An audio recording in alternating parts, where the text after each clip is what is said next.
Sitting on the floor of the cargo hold, with his back against the soft and spongy layer of rotting brown moss, Sonny bent down and spat a mouthful of blood.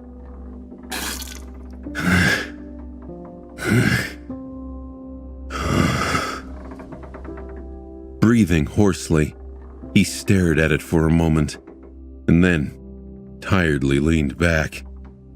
He did not feel too well. Your shadow grows stronger. A bitter smile appeared on his face. What? Is that all? After all that had just happened, Sonny felt that he really deserved more. This time, his hopes were not for naught. The spell remained silent for a bit, as though to torture him, and then added, You have received a memory. Better. Ugh. After that, he groaned and coughed some more blood. All around Sonny, the brown moss was rotting, withering, and turning into dust. The same thing was happening to the vile mass of vines, albeit at a slower rate. Now that both the corrupted monster and its host were dead, the ancient wreck seemed to be cleansing itself. He couldn't be bothered to pay attention to these changes, though, and was fully concentrated on his own miserable state. Ugh. Even though the whole battle took less than a minute, Sonny had sustained a lot of damage. His body was pierced and torn by the black thorns, and he had too much poison running through his veins. One of his ligaments seemed to be seriously torn too, which brought him a lot of pain now that the adrenaline was starting to dissipate. The puppeteer's shroud was a wonderful armor and accompanied him on his misadventures from almost the very start of it all. But Sonny had to reluctantly admit that with the caliber of enemies he was facing these days, its protective qualities left a lot to be desired. Sadly, even such a powerful memory could not keep up with the progress of its master. If there was one good thing about his condition, though, it was that the effects of the poison did not seem to be growing stronger. Bloodweave had the situation under control, and he was bound to feel better soon. In any case, the battle was over. The plan worked in the end, even if killing the worm vine had turned out to be much more complicated than anyone would have thought. Still, somehow, Sonny had managed to achieve his goal. The Firekeepers, if they were still alive, were going to have to clean up the remaining sailor dolls should the beasts regain their courage after the corrupted monster's death, but he couldn't muster enough energy to care at the moment. Saint stared at the quickly disintegrating corpse of the person who had once been called Solvane for a bit, then walked over and stood above him silently, looking away in her usual indifferent manner. Sonny rested for a while, not even summoning the runes to take a look at his new memory. Slowly, his exhaustion diminished, and he could think clearly once again. As that happened, numerous questions inevitably assaulted his mind.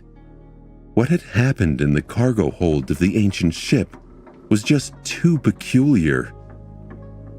Who was Solvane, and how had they ended up as the host of the worm vine? How had they survived for thousands of years? Why was Solvane immune to divine flame and couldn't be harmed by the cruel sight, but succumbed to one strike of the wooden knife? Where had that knife come from in the first place? And why was it so similar to the obsidian one that lay on the altar in the sanctuary of Noctis? As Sonny considered all these questions and found no answers, one thought gradually encompassed all the others. A saint? I killed a saint? The spell had described Solvane as a transcendent human, which was what saints were really called. Sonny knew it to be true but still couldn't quite believe it. He was not someone to sell himself short, but not even in his wildest dreams had Sonny ever considered being able to kill a saint. At least, not at his current rank. Saints were simply creatures of another plane, unrivaled demigods with enough power to level entire cities. Technically, a corrupted monster was of the same rank as a saint, and even possessed one more soul core, but there was no comparison. Due to their aspects and nature, transcendent humans were much more of a force to be reckoned with than any beast or monster could ever hope to be. Only a devil of the same rank, or maybe a powerful demon, could stand a chance in a battle against them.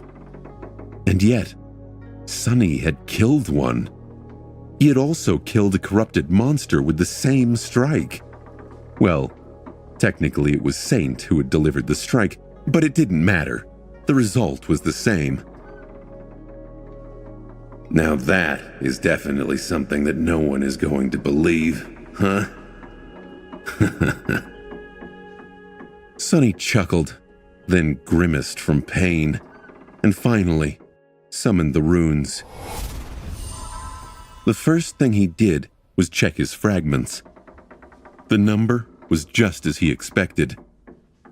Shadow fragments, 1,958 out of 2,000. He managed to kill a few nightmare creatures on the way to the shipwreck island, and killing a human and a monster 2 ranks above him gave 12 more fragments, 4 from the saint and 8 from the wormvine. Sonny sighed, lamenting the unfairness of his aspect for the 1,000th time, and looked at the list of his memories. New runes appeared at the end of the list. He held his breath and read, Memory, Undying Chain. Memory rank, Transcendent. His heart started to beat faster. At long last! This was the first transcendent memory he had acquired, which was a very pleasant milestone. Granted, an awakened like him was not even supposed to have ascended memories, let alone something 1 whole rank higher. But then, an average awakened rarely had to fight things above their rank, too. Pleased, Sonny continued to read, Memory tier, 3. Huh? How was this possible? The memory could have either come from the wormvine, in which case it was supposed to be of the 2nd tier, or from Soulvein, in which case it was supposed to be of the 1st. However, it seemed as though the Undying Chain had actually come from both of his kills. Maybe because Soulvein and the parasitic wormvine were irrevocably connected. As such, it ended up being of the 3rd tier. Sonny had not even known that something like that was possible. Even more pleased, he grinned in satisfaction and returned his attention to the runes. Memory type, Armor. His eyes glistened. Now that's what I'm talking about.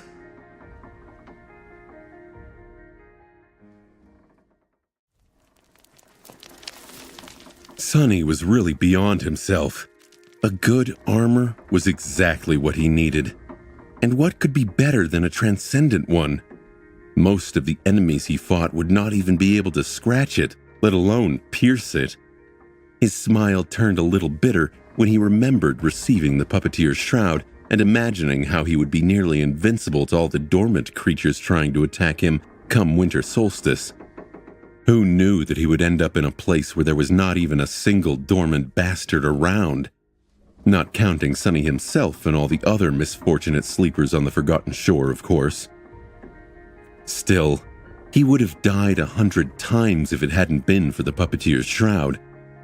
The Undying Chain was an undeniable improvement, so he had high hopes for it. Moving his gaze lower, he read the armor's description. Memory description. In a beautiful tower at the end of the world, Desire was bound by 7 brilliant shackles. She was meant to be chained there forever, and so her shackles were made eternal. Yet, in the end, desire was unleashed upon the world. Her shackles were destroyed, and the will of the gods was broken. Sonny stared at the shimmering runes, wondering. He knew that the spell, for whatever reason, behaved strangely when speaking about daemons.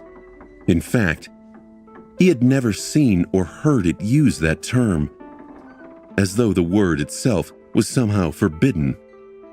Sonny only learned it from the writings left behind by the prisoner of the hidden cell beneath the ruined cathedral in the Dark City. The closest the spell had ever come to mentioning the word daemon was calling the prince of the underworld a prideful demon. Yet there was no doubt that the desire it spoke about here was a daemon, the demon of hope, who had been once chained in the ivory tower. Sonny had seen the place where she had been imprisoned, as well as the seed of nightmare growing from her broken shackles. At first glance, the meaning of the description was rather obvious, or at least it was to him, with how much he already knew. But something told Sonny that it wasn't. The thing that didn't seem to add up was the fact that he had received the Undying Chain for killing Solvayne, or the Wormvine, both of whom had seemingly nothing to do with the description. Unless he was thinking about it all wrong. Wormvine was susceptible to fire, as well as other means of dealing damage powerful enough to wound the abomination's flesh. But Solvayne was not so simple.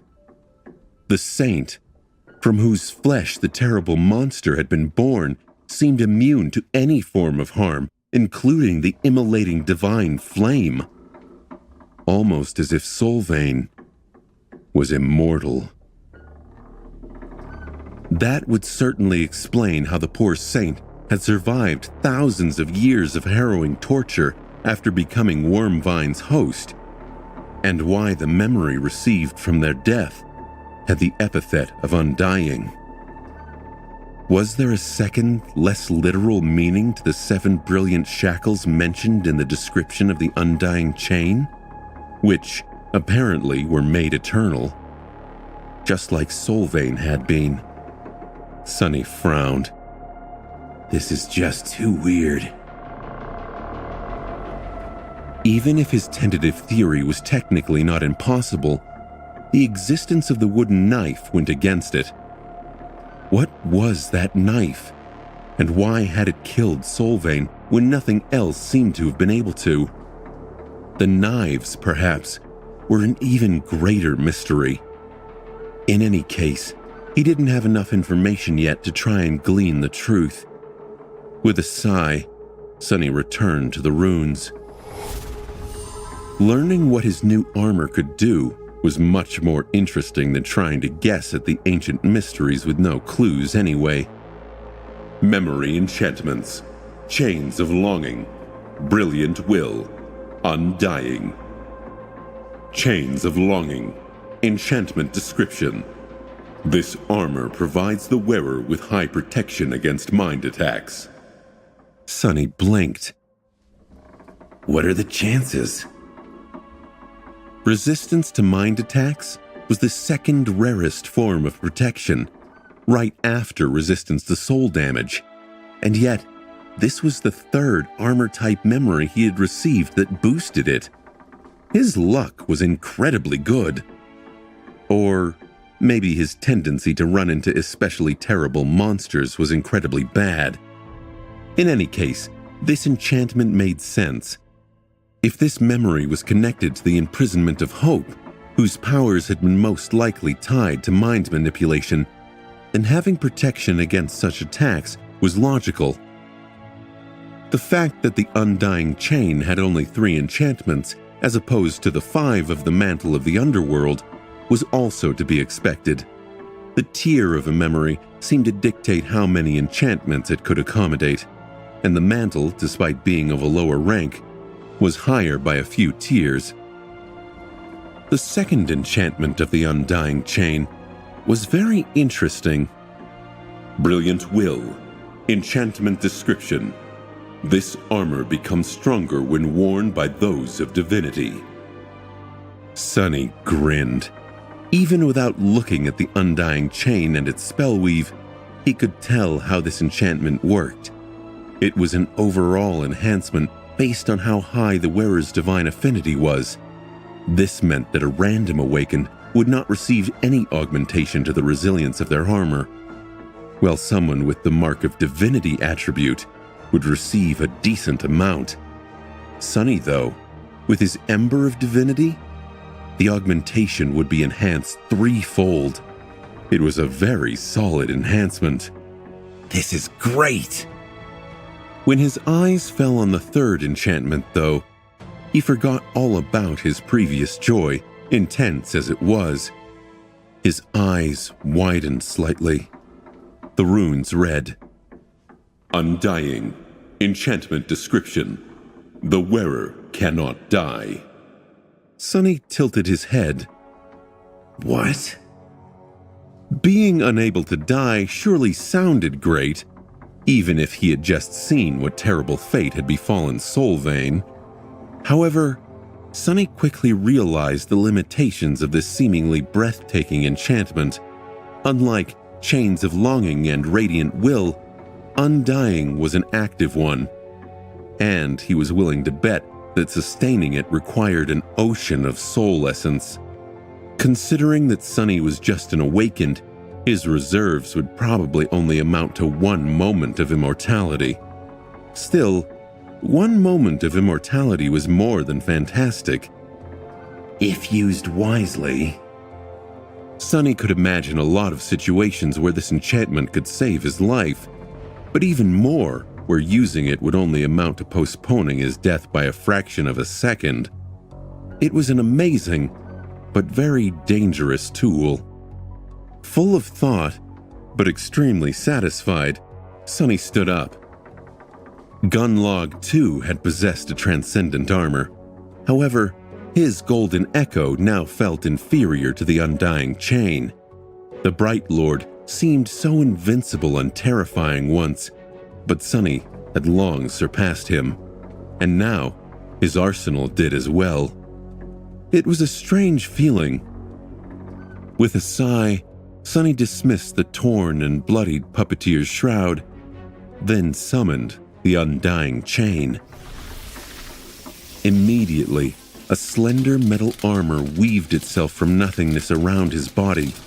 It was forged out of lusterless bleak steel, which looked very similar to the iron from which the heavenly chains themselves were made.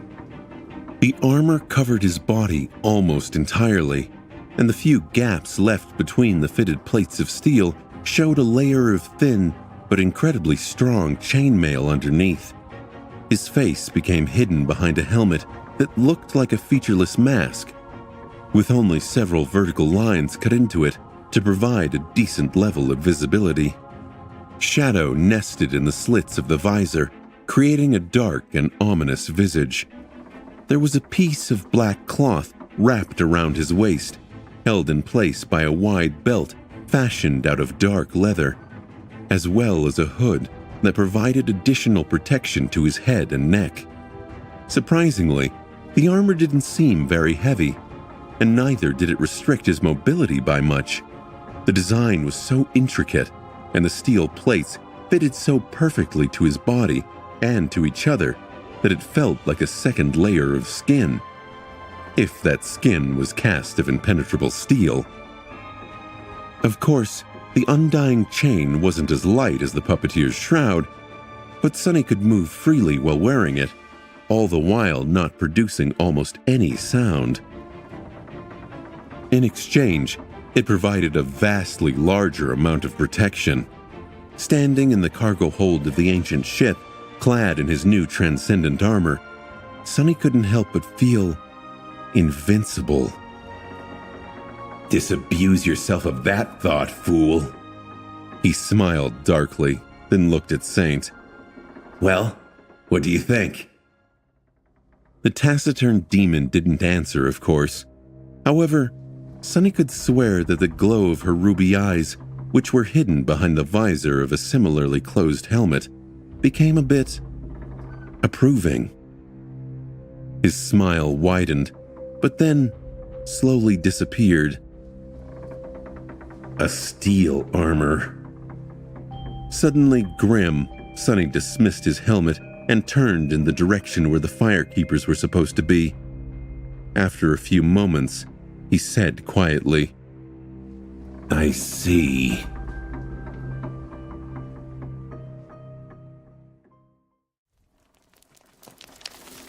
Bloodweave was slowly devouring the toxin, but Sonny still felt weak and feverish. Dismissing Saint, he walked around the cargo hold, getting used to the feel of the undying chain and looking around to see if there was something interesting laying around. Like another chest full of Noctis coins, for example. Sadly, he didn't find anything. Even if the cargo hold had once stored ancient curios and treasures, everything was destroyed by the vines and the brown moss over thousands of years. However, he was pleasantly surprised to realize that the lusterless steel armor was not constricting his movements at all. It was really like a second layer of skin. Perhaps if Sonny wasn't augmented by the shadow, the undying chain would have been cumbersome. But he was, and on top of that, there were almost 2,000 shadow fragments stored in his two cores. Even if an awakened wasn't supposed to be able to wear the transcendent armor effortlessly, Sonny had no such problem. Sweet. Finally, he limped over to the pile of dust that remained of Solvane and knelt beside it, then reached inside the ashes and retrieved the wooden knife. Of course, Sonny had not forgotten about it.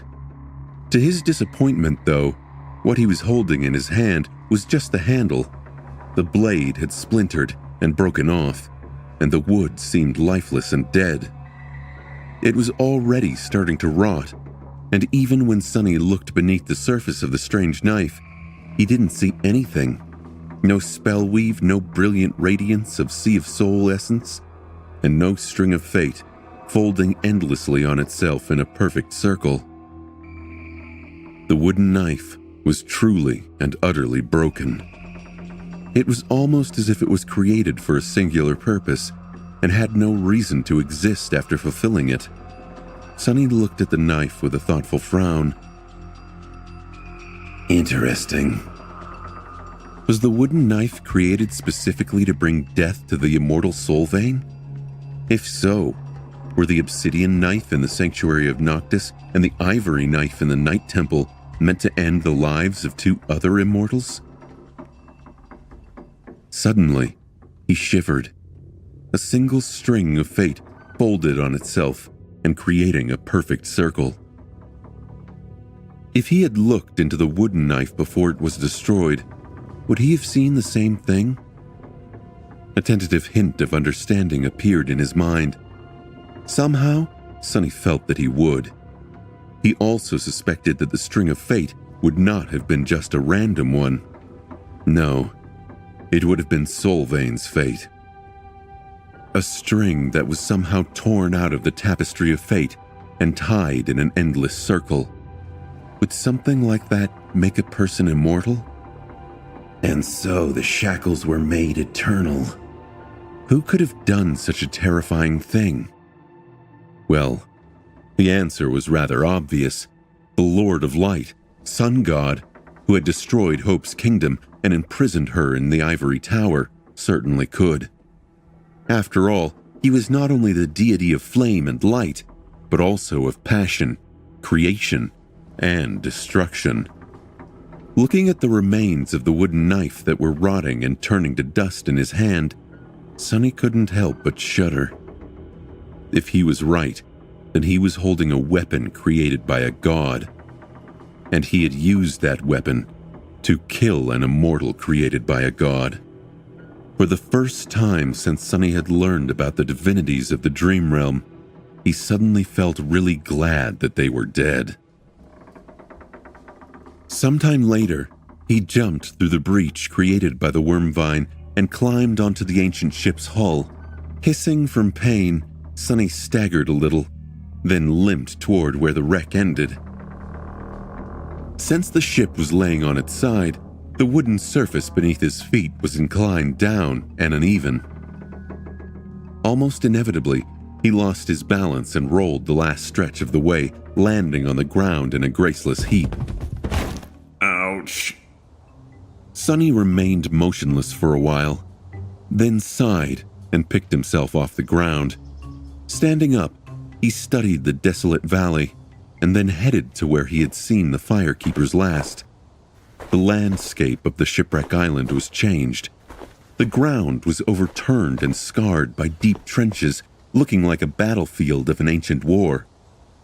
Some of the trenches were empty. Some were filled with massive stems of dead vines that protruded from the soil like rotting serpents.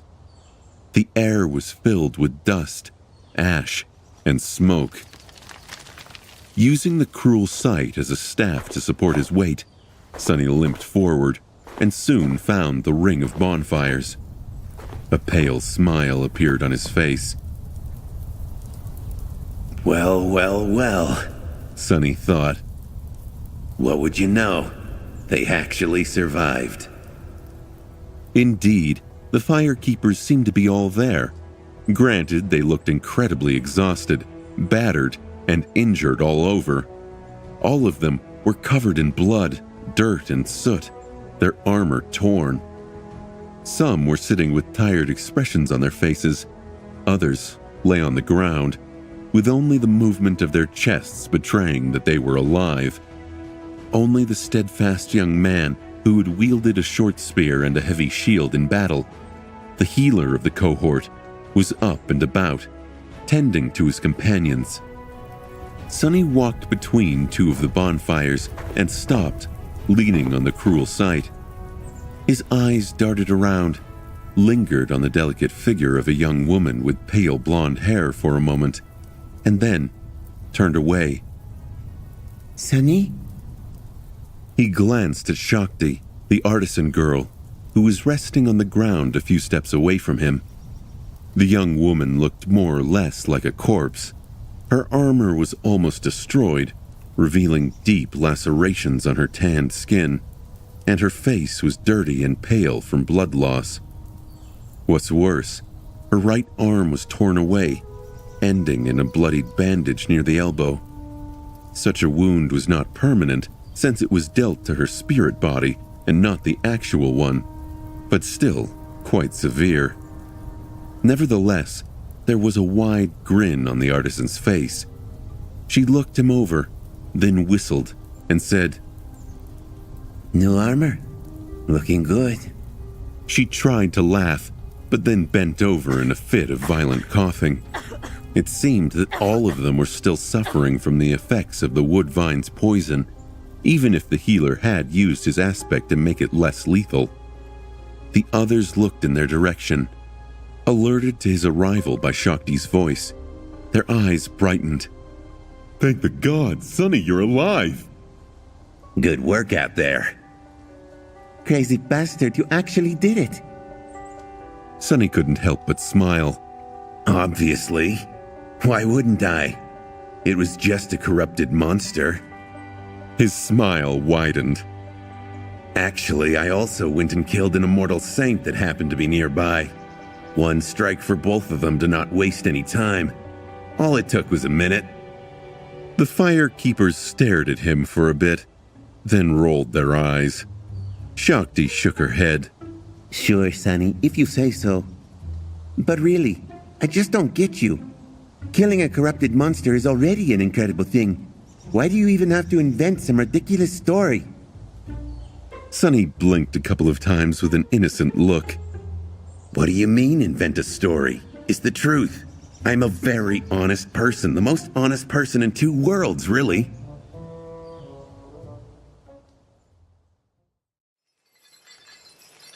Sonny slumped on the ground, summoning the endless spring, and greedily drank some water. Since his injuries were light, well, at least compared to those received by the firekeepers, it was some time before the healer got to him. But eventually, it was his turn to receive treatment. The healer, a young man named Shim, was pale and exhausted, his soul essence clearly almost entirely depleted. Still, he managed to repair the ligament Sunny had torn while dodging the vines to a large extent. It hurt like hell, though. Of course, this healing ability couldn't compare to Nephis' purifying white flames, but then, it was hard for anyone to compare to Nephis. Sunny knew it better than anyone. With a dark expression, he summoned the runes. He glanced at the painfully familiar string of them. Shadow fragments, 1,958 out of 2,000. He was only 42 fragments away from evolving into a demon.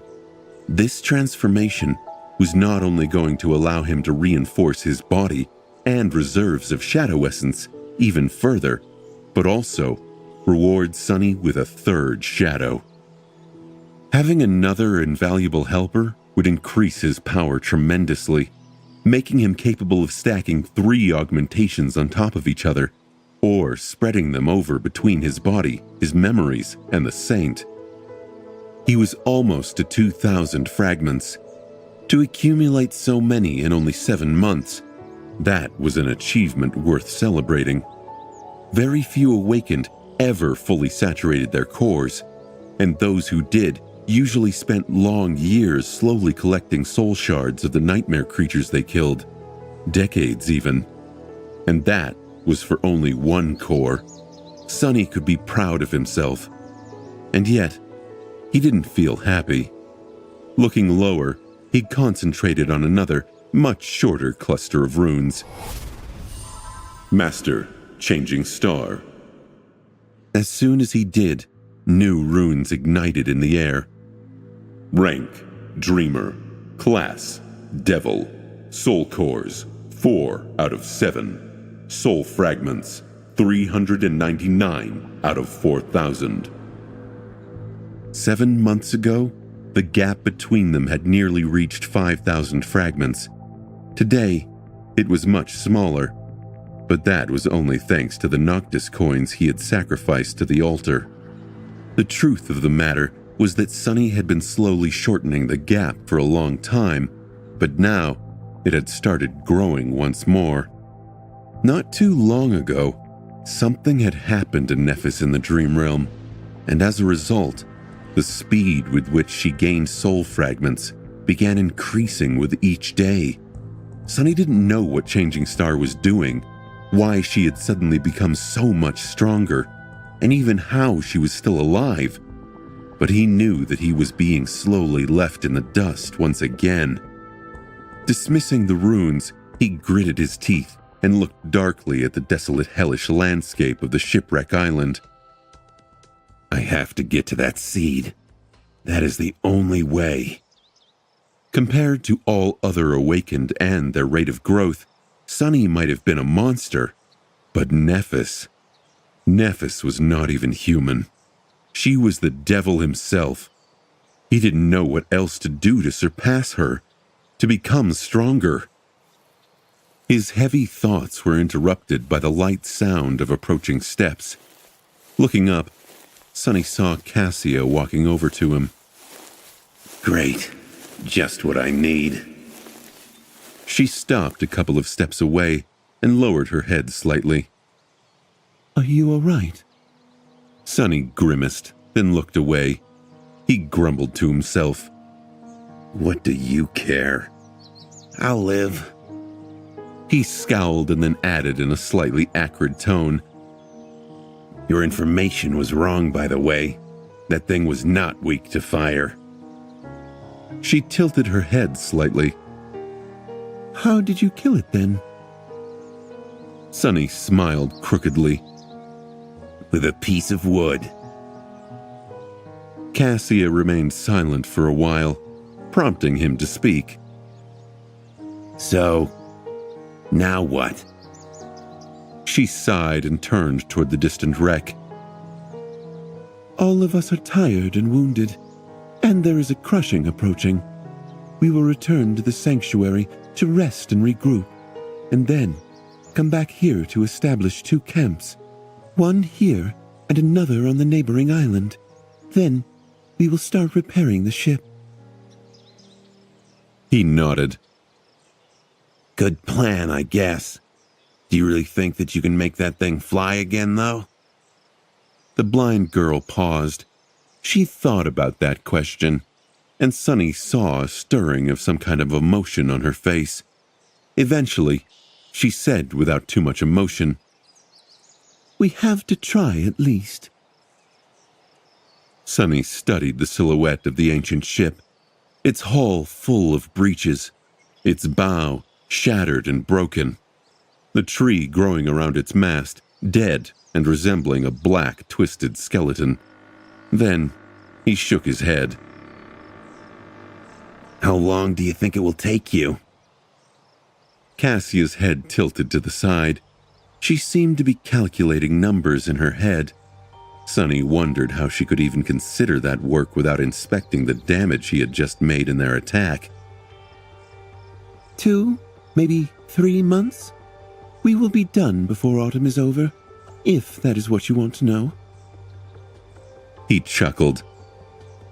You remember our deal then? Good. She frowned. Of course I remember. Sunny looked at the ground, then asked her coldly, When are we leaving for the Night Temple then? Cassia lingered for a few moments, a troubled expression suddenly finding its way onto her face. Finally she said, When do you want to go? Sunny thought about it. There were several things he needed to do. After a few moments of consideration, he shrugged. End of September? Everything should be ready by then. The journey to the northern edge of the Chained Isles and back shouldn't take us longer than a month. We'll be back just in time to see your flying ship rise into the air and use it to reach the Nightmare Seed. He lingered for a second and then asked, Why do you look so uneasy, though? Are you still thinking about that vision? The sky below? Cassia slowly shook her head. No, it's not that. She paused for a moment, clearly searching for the right words, but she found none. It's nothing, she sighed. Just the Night Temple. It's a very strange place. Sunny frowned. What is that supposed to mean? Is she hiding something from me? Or is she genuinely puzzled by this? How so? He asked. Cassia shivered. I'll explain it to you later. Right now, we need to move. This island is about to enter the ascent phase. Which meant that the crushing was not too far ahead as well. Sunny sighed, then stood up. He didn't have to limp anymore, at least. He still felt like he had been hit by a freight train, but he was feeling better.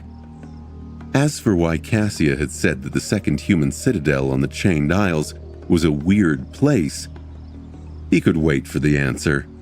He had no need for this information right now anyway. Sunny was a very patient man, at least when he needed to be. Besides, he had something else on his mind. 42 shadow fragments. It's not that much. The wheels were turning in his head. Everyone else was preparing to head back to the sanctuary, but Sunny had other plans. Looking south and slightly to the east, he gripped the shaft of the cruel sight and gazed toward the horizon with a dark expression. I'll be a demon before we're back to the sanctuary. 6 days later, the cohort had almost reached the safe haven of the Citadel. The speed with which they traveled reduced significantly due to the heavy wounds the firekeepers had sustained, so, all things considered, it was a very good result. As days went by, their healer had continued tending to his companions, so by now, most had already recovered, Except for those like Shakti with especially grave injuries, of course. Those would only be healed after they had returned to the real world and then come back. Even then, their physical bodies were going to sustain serious internal damage and require a prolonged period of treatment. As the sun disappeared in the sky below, the cohort reluctantly made camp. From where they were now, only a handful of islands separated them from Sanctuary. However, some of those islands were populated by nightmare creatures too dangerous to attempt traversing their hunting grounds. So, the Firekeepers were going to have to make a detour. Since traveling in the darkness was a big risk, they had no choice but to spend another night in the wilderness and continue their journey tomorrow. Sunny didn't mind. When everyone fell asleep, he quietly turned into a shadow and slid unseen between the lookouts. The darkness of the night might have been a threat to them, but to him, it was an ally. For Sunny, it was time to hunt. He had been venturing alone into the deadly expanse of the Chained Isles for the past 5 nights, and this one was not an exception. During this time, Sunny had taken more risks than he usually would, challenging nightmare creatures that he had studied before and those that he knew almost nothing about. Hunting the latter ones was a deadly endeavor, but with the Saints' help, he managed to emerge victorious from each battle without sustaining too many wounds. The Undying Chain had also played a big part in his success, since even when Sunny received damage, it blocked most of it. Nothing had been able to pierce the bleak steel of his new armor yet. Gliding across the heavenly chain, Sunny approached a neighboring island and soared into the sky, then crushed heavily to the ground. The silver blade of the cruel sight gleamed, reflecting the starlight as it manifested in his hand. Sunny rose to his feet and grunted, then walked forward with a dark expression. The island he just reached was descending, but still high enough for him to feel the remnant effects of the crushing.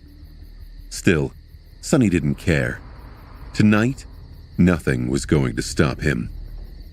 He was just one step away from fully saturating his cores. Sunny walked between tall, jagged stones, approaching a large ruin that stood forlornly near the center of the island. He had been to this place and explored it before, so he knew what kind of abominations made their nest in the ancient structure. The ruin might have been beautiful once, but now it was warped and misshapen, its walls full of cracks and on the verge of collapsing. Sunny didn't know what purpose it had once served and how it was destroyed, but he had concluded many months ago that a terrible battle must have taken place inside the ruin once. The clues were in the central hall of the shattered building, where the stones were damaged and looked like melted wax. Its walls had collapsed outward, which told him that whatever force had devastated the structure had come from within, as opposed to from the outside. Regardless of any of that, he had fought the dwellers of the ruin before. There were 2 types of nightmare creatures inhabiting the island of jagged rocks. The first ones were of the awakened rank and resembled stone gargoyles. They had lived near the edges of the island, and Sunny had already killed most of them, if not all, during his first months on the Chained Isles. The gargoyles never were near the ruin itself because there were much more powerful creatures dwelling inside the ancient building. Those were of the fallen rank and looked like beautiful specters. Beneath their eerie beauty, though, hid an ocean of madness, evil, and bloodlust. The first time Sunny had encountered these wraiths, he barely escaped alive. Luckily, the wraiths only appeared at night. And now that he was much stronger and had the cruel sight, which had the ability to harm incorporeal enemies, this night was going to be their last. Summoning his helmet, Sonny looked at the ruin through the narrow slits of his visor and walked into the darkness that reigned between the ancient stone walls.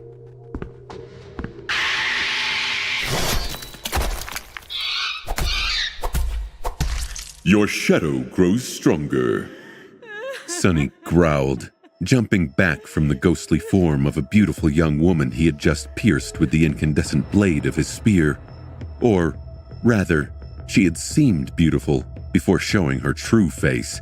A twisted, terrifying mask of inhuman hatred and corruption, ancient madness burning in the dark, bottomless pits of her eyes. Fighting phantoms had turned out to be much harder than he had anticipated, even if the ghost blade enchantment of the cruel sight allowed him to strike them down. Not only because their movements were fast and unpredictable, defying the logic of combat he was familiar with, but also because their attacks seemed to be able to deal soul damage as well. In fact, the claws of the wraiths of the ruin were able to bypass armor completely. The undying chain mitigated some damage due to its higher rank, but not enough to make the battle even remotely easy. Currently, Sonny felt weakened and in the throes of terrible pain, as if he had spent too much time in the vicinity of the broken oath. Curses. This just went to show that one could never feel safe in the dream realm. After receiving a transcendent armor, Sonny had allowed himself to become too complacent. He felt a sinking sense of shame, knowing that he let himself get too cocky despite warnings from others. Master Jet's face flashed in his mind, but he quickly dispelled it. He should have known better than to forget that, no matter how powerful a person was, all it took to die was one mistake. Every power had a flaw after all. But still, he wasn't going to retreat now. He was so close, and time was running out.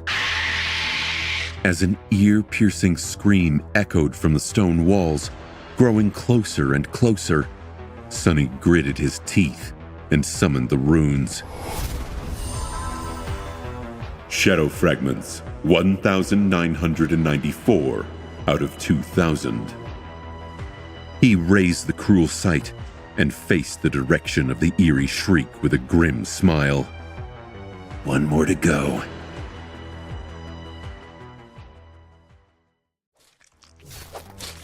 Before the wrathful specter had time to appear, Sonny attacked first. Stepping through the shadows, he passed through the stone wall in front of him and entered a vast, ruined hall. It was illuminated by the pale rays of moonlight that fell through the broken roof, but also full of deep darkness. That darkness was cut by the bright radiance emanated by the incandescent blade of the cruel sight. Jumping over a pile of rubble, Sonny brought his spear down on the howling wraith, and then spun, sending an unexpected thrust in the direction where an enemy would have retreated. Sadly, the apparition was suddenly somewhere else. Curses. The wraiths moved through space as if they were suspended between two worlds, as well as between the ground and the night sky. Their feet, if they had any, never touched the stone floor, and as such, Sonny couldn't observe their footwork to judge their next move. What's worse, sometimes they simply disappeared and then appeared some distance away, as if phasing between different states of existence. It was a bit like fighting Sonny himself when he used Shadow Step to zip around the battlefield. So annoying. Dashing forward, he barely avoided the ghostly claws and rolled over his shoulder on the floor. The steel of the undying chain scraped against the shattered stones, producing a dull sound. Considering how narrow the slits of the featureless mask that served as the visor of his helmet were, Sonny had a surprisingly wide and unobstructed field of view, almost as if he wasn't wearing any at all. Jumping back to his feet, he was finally able to take a good look at the hall he had entered. So that's where she was coming from. It was the central chamber of the ruin, where, as he suspected, A fierce confrontation had taken place in the ancient past. The stone slabs of the floor were cracked and misshapen, the pattern of destruction suggesting that something had once detonated with tremendous force in the center of the hall. The pillars supporting the roof were long toppled, and the walls themselves had mostly collapsed. In the center of the room lay the remains of something resembling a massive stone chalice, now broken and almost unrecognizable. And there were human bones littering the floor. Some skeletons were scattered entirely, and some were still whole. A few even wore the rotten remains of red silken garments that strongly resembled those of the deadly specters. Sonny did not doubt that these were the remains of people from whose souls the ghastly wraiths had been born. He had no idea how they had died, why their souls had turned into vengeful specters instead of dissipating into the void, and what drove them to attack anyone who approached the ruins madly. All he knew was that the wraiths were very hard to destroy and full of seething hatred toward the living. Or maybe they just really hated him in particular for whatever reason. He grinned and then brought his armored boot on one of the skulls, crushing it into dust. That caused the damnable specter to let out another chilling shriek and lunge at him with murderous fury, as if she had lost all reason. If the creature had any reason, that is, to begin with. Which was precisely what Sonny was hoping for. His body, conditioned by the endless hours of practice with Effie and Saint, reacted almost on its own. Shifting his weight to his right foot, Sonny burst with motion and threw his hands up. The polished shaft of the cruel sight slid between his fingers, suddenly extending forward to its full length. He only caught it near the very end. The reach of this strike was truly incredible compared to how far a tachi like the Midnight Shard could effectively cut. The incandescent blade caught the wraith in the chest, sending tongues of white flame dancing on her spectral figure. Divine flames could burn even souls after all. However, even engulfed in flames, the creature continued its attack. Since it was impossible to recover from performing such a strike quickly, Sonny would have been in trouble. Luckily, the cruel sight was a very special weapon. Its shaft started shortening at the same speed as the wraith was advancing, continuing to burn it without a pause. In the end, Sonny found himself face to face with the hateful apparition, gripping the hilt of a short sword. Without wasting any time, he pulled it upward, slicing through the incorporeal body of the enemy and reaching her neck. White flame suddenly tore through the darkness of the creature's eyes, and before her ghostly claw could reach his flesh, just like that, the wraith was destroyed. As her figure shimmered and started to disappear, Sonny let out a shaky breath, then summoned Saint from the shadows and threw the cruel sight to her. Guard me. You have slain a fallen demon, Chalice Maiden. The taciturn demon calmly caught the sword, weighed it in her hand, and then assumed her usual indifferent pose. Your shadow grows stronger. Sonny gritted his teeth. This is going to suck. The voice of the spell resounded once more, echoing in the darkness of the ruined hall.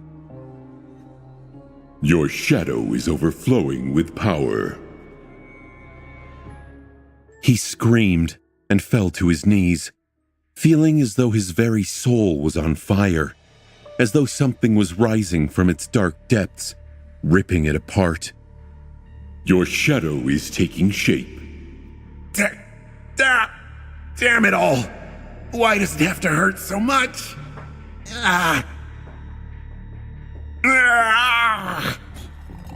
Sonny groaned and clawed at the floor, tears streaming from his eyes.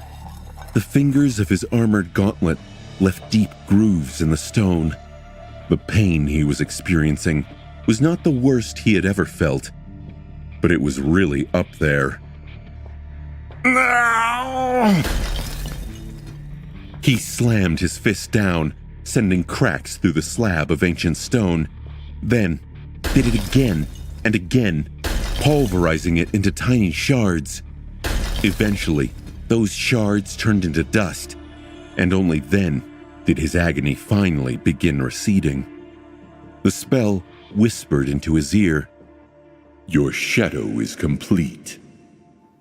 Released from the paralyzing pain, Sonny fell down and sprawled on the floor. Breathing raggedly, he remained motionless for a few minutes, and then summoned the runes. Familiar symbols shimmered in the air. Name, Sunless. True name, Lost from Light. Rank, Awakened. Class, Demon. Shadow Cores, 3 out of 7. Shadow Fragments, 0 out of 3,000. Sonny smiled weakly. After a while, he said, Back to 0, I guess.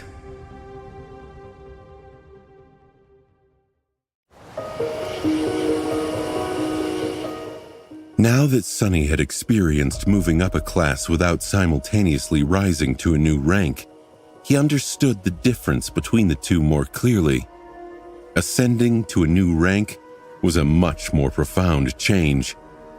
It elevated the quality of his shadow cores and essence, gifted him with new abilities, and allowed for a deeper access to his aspect. The resulting jump in power was nothing short of tremendous.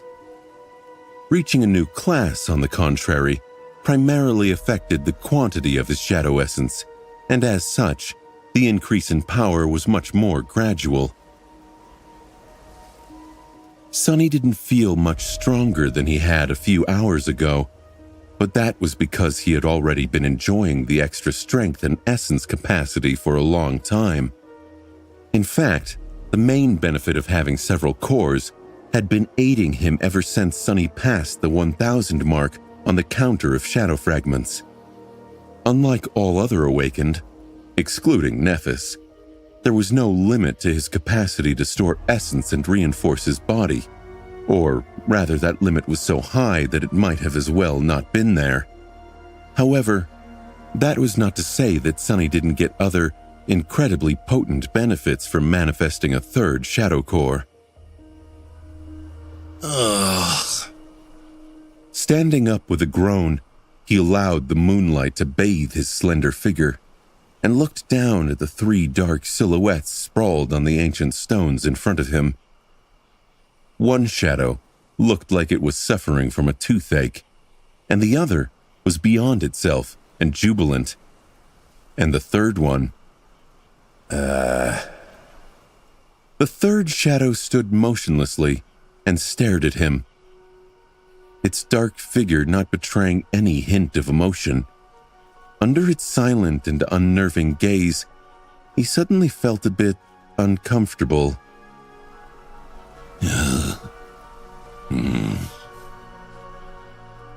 For some reason, Sonny shivered slightly. Is it just me, or is this guy a bit, creepy? The creepy shadow didn't react at all to these thoughts and just continued staring at him without moving. Sonny hesitated, then cleared his throat. Well, welcome to the team. Meet the other 2, your elder siblings. The shadow lingered for a moment, then slowly turned its head to look at his other ones. Immediately, the happy shadow made an energetic move to welcome it, but then stumbled mid-step, shivered a little, and slowly backed away, somehow ending up hiding behind the gloomy one. The gloomy shadow sighed with contempt, then faced the new guy and glared at him, clearly unimpressed. Amused, Sonny watched the two stare at each other for several minutes straight. In the end, the creepy shadow glanced at him, then silently walked over to one of the ancient skeletons and studied the skull with disturbing fascination. It was trying to act cool, but Sonny could tell that the new guy was a bit flustered. He smiled. That's right. The gloomy one is a real menace. Even I am afraid of him a little. The gloomy shadow looked at both of them with disdain, shook its head, and indifferently turned away. Sonny chuckled. All right, time to experiment a little. After that, he summoned all 3 shadows and wrapped them around his body. Immediately, he felt explosive might course through his veins, his skin turning hard as stone, his speed increasing tremendously. It was as though he grew 4 times more powerful than he had been a couple of seconds ago. A dark grin found its way onto his face. So, this is how it feels to be a demon. Sonny dashed to the wall of the vast chamber, then ran back, raising a gale of wind in his wake. Then, he brought his fist down on a piece of rubble, making it explode into a cloud of shards. Finally, he saturated his muscles with essence and jumped up, easily flying a dozen meters into the air and climbing onto the roof of the ruins through the breach in the dome of its central hall. His heart was beating fast in triumphant exhilaration. Incredible! This is amazing! Sitting down, he glanced at Saint, who was far below him now, and laughed. Sonny was more powerful now than any awakened was supposed to be. In fact, in terms of pure physical ability, he was much closer to masters, perhaps even at the same level as those of them who had just reached their rank and had no time to reinforce their cores yet. That was not to say that he had a good chance of prevailing in a fight against an Ascended. Physical ability was not what made them so deadly after all. Remembering the ease with which Master Jet had severed the arm of a fallen tyrant, Sonny sighed wistfully. What's more, he now had the ability to augment 3 things at the same time. If Saint wasn't with him, Sonny could enhance his body, his armor, and his weapon simultaneously. Depending on the situation, he could also stack augmentations either on the Cruel Sight or the Undying Chain, which gave him much more choices during a battle with especially tough or dangerous opponents. And there was one other thing. Sonny summoned the runes and glanced at a particular string. Shadow, Soul Serpent. Shadow rank, Dormant. Shadow class, Demon. Aha! Just as I thought. Before, the Soul Serpent was a mere monster. Sonny had long thought that the Shadow's rank depended on the level of Shadow Dance comprehension he was able to achieve, while its class depended on his own. Now, he had proof. Looking down, Sonny noticed new runes shimmering in the darkness. Shadow attributes, Shadow Guide, Soul Weapon. Shadow abilities, Serpentine Steel. The ability was new. Excited, he read its description.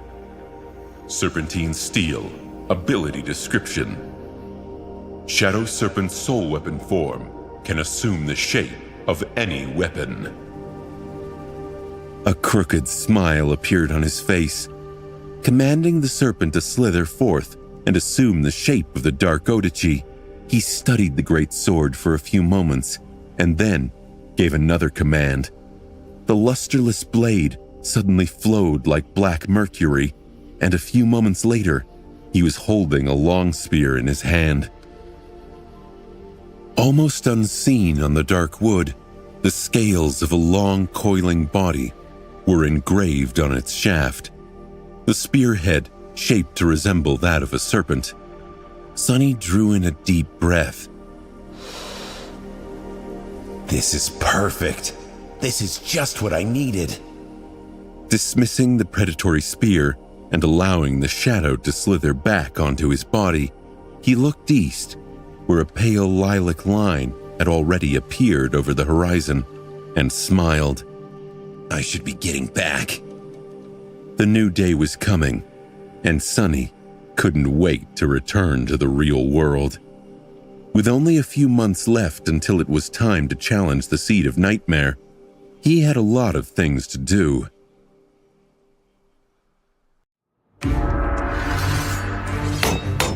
A few days later, Sunny was in his living room, watching as Rain performed the same strike over and over again. Her eyes full of stubborn determination. The practice sword rose and fell over and over again, cutting the air with a whistling sound. Actually, her form wasn't bad. Effie was currently traveling between citadels, so she had not come out of her sleeping pod for a while now. Sunny and Rain were alone, which made the training session much less lively. No one undermining me or giving me snide remarks. Finally, some peace and quiet. Despite thinking that, Sunny couldn't help but feel that his home seemed a little bit empty these days. He felt a small sense of longing, as if he missed Effie's sarcasm and snide remarks. He sighed. There were other things on his mind, too. Now that his part of the deal with Cassia was complete, the journey into the nightmare was drawing closer. No matter how aloof about the whole thing Sunny wanted to remain, he was aware that there was a real possibility that he would not return from that trial alive. Even if he did, there was no telling how long conquering the nightmare would take. This meant that his remaining time with Rain was limited, and he couldn't waste it. He had to accelerate her training and teach her some actual battle skills. Observing the teenage girl, who continued to swing her practice sword while drops of sweat rolled down her face, Sunny was in deep thought. What style was he going to teach her? Rain was his sister, so his first instinct was to share his legacy, Shadow Dance, with her, almost as if they were members of an actual clan. However, he didn't think that was a very good idea.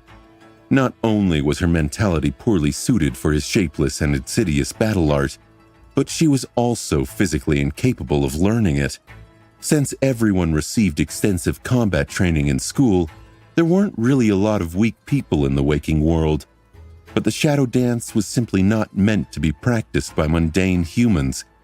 It demanded a physical constitution of an awakened at least. Sunny frowned, a bit disappointed. Having a family style would have been amazing. He liked the idea of it, though was less excited about what Rain being able to learn it would mean. If she was able to, she would also be in incredible danger. Sunny was only able to master the first step as a sleeper because of his unique aspect. Hundreds upon hundreds of shadow fragments he had absorbed on the Forgotten Shore, and the fact that this style was tailor-made for him, by him. What then? The flowing and unpredictable battle art that Nephis had taught him obviously came to mind.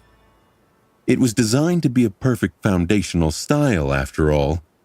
Sunny didn't like the idea of teaching it to Rain, not only because he felt that he didn't have the right, but also because it came from the Immortal Flame clan.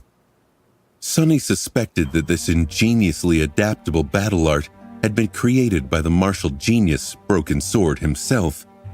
He also had an idea of who Broken Sword's killers were. Who could tell what problems knowing this style could drag along? By now, Sunny had also learned a plethora of various battle styles in the dreamscape. However, none of them impressed him too much. That meant that there was only one choice left. Coincidentally, he felt that it was the most fitting. The Saint's solid, grounded battle style. It seemed to suit Rain's quiet, thoughtful, and meticulous personality very well. It was also the most precise and methodical technique Sunny knew, and one that provided the best defense. His goal was to ensure that Rain survives for as long as possible, and having a flawless defense went a long way if one wanted to not die. More than that, his sister seemed to share a connection with the saint. If she was such a big fan of the graceful demon, perhaps there was a reason for that. In any case, learning the style of her idol would not be the worst thing in the world. Noticing that he was staring at her with a dark expression, Rain stopped and gave Sunny a questioning look. What? Did I mess up? He slowly shook his head. No, actually your form was perfect for the last 100 strikes. A wide, incredibly bright smile suddenly appeared on the teenage girl's usually calm and collected face. Aha! See? I practiced every day while you were gone on your trip. All my classmates thought I lost my mind. What did those fools even know? The corner of Sunny's mouth twitched. Her cheerfulness was infectious. Since when does she refer to people as fools? She was such a polite girl before. Before meeting me? Oops. Rain blinked a couple of times, taking a moment to whip the sweat from her brow. Then she asked, But if I was doing it right, why are you staring at me with that curses and damnation expression of yours? Oh, gods. A what now? I don't have a... Sunny cleared his throat. I think that you're ready to learn more than one strike. We have to move on to some other moves. And I think you're ready. Rain beamed. Yes, finally! She looked around the living room as if searching for clues to what would be next. She looked back to Sunny. So, are you going to show me some real battle techniques? Effie said that you are decent with the sword. At least, I think that was what she meant. Are you? Sunny rolled his eyes. Effie would say that. Sunny shook his head and shrugged, finally standing up. Yeah, I do know my way around a sword. Let me just... Sunny looked around the room. He bit his lip and then made up his mind for good. Yeah, it was time. Actually, this place is too cramped. Follow me. Turning around, he went toward the hallway and pressed a certain wall panel, which then moved aside, revealing the doors of an elevator. Rain stared at all that with a funny expression. You have a secret door in your house? Sunny smiled. Sure. Actually, I have two. One for the stairs and one for the elevator. The girl thought for a second and then gave him an understanding nod. Ah, you have an underground shelter. That's smart. We don't have one in our home since building it is very expensive. He gave her a strange look. Aren't your parents rich? Rain laughed. For a wildly successful young entrepreneur, you don't know a lot about money, do you, Sunny? Sure, our family is not poor, but there's rich, and then there's rich. And we're not that kind of rich. Sunny tilted his head, trying to make sense of what he had just heard. What the hell is that nonsense? Rich is rich, isn't it? He wondered. He frowned. I know lots about money, kid. I know how to make it and how to spend it. What else is there to know? Rain stared at him for a few moments and then silently shook her head. Never mind. Together, they entered the elevator and descended into the underground dojo.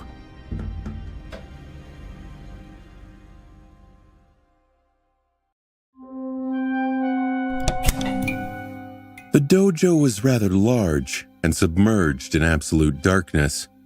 Sunny gave the home a command, and immediately, bright light chased the darkness away, revealing the floor, walls, and ceiling that were covered by heavy plates of armored ceramic alloy. Some of the plates already had cracks in them, which Sunny was painfully aware of. After all, those cracks had appeared as the result of the saint repeatedly slamming him against the floor. Simply looking at them made Sunny ache all over.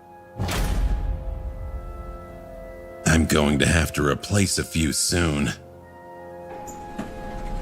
He exited the elevator and walked over to stand where various practice weapons were kept. These weapons were made out of reinforced synthetic materials to withstand the intensity of awakened training and had cost him a fortune. Sadly, Sunny had never even touched them, since training with the real deal was far more effective.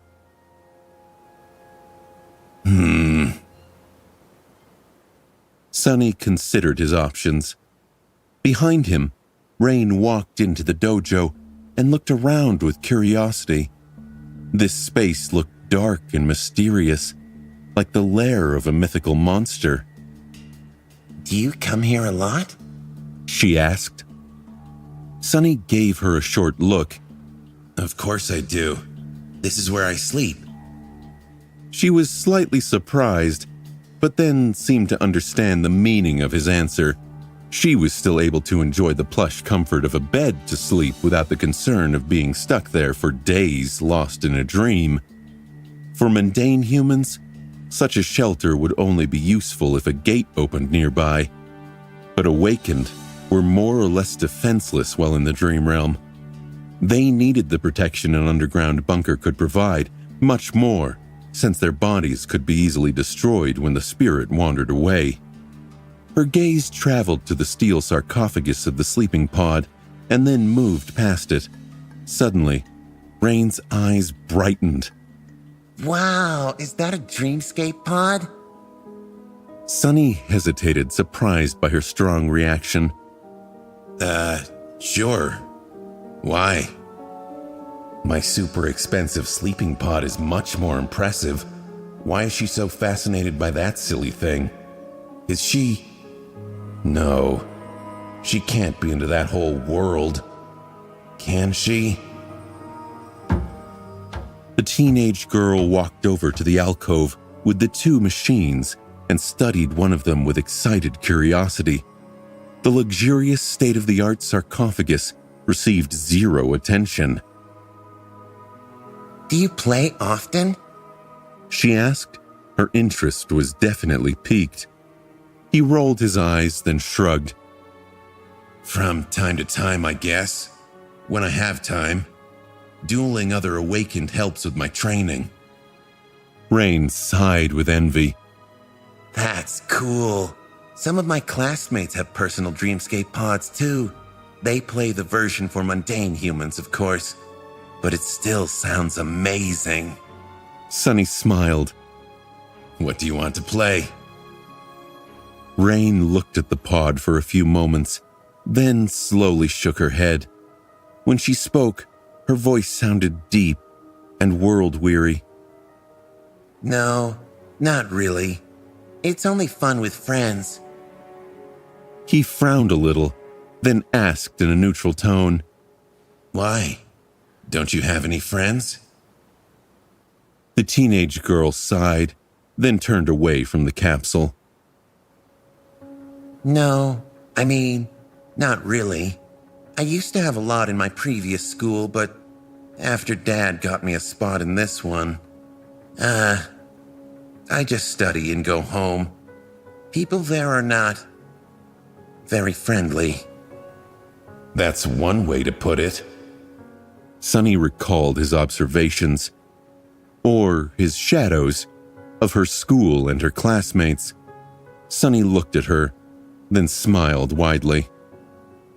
Well, friends are overrated anyway. I never had any growing up, and look at me. Have I not turned out just fine? She did look at him, doubt clearly written on her face. Yeah, but... Sunny raised an eyebrow. But what?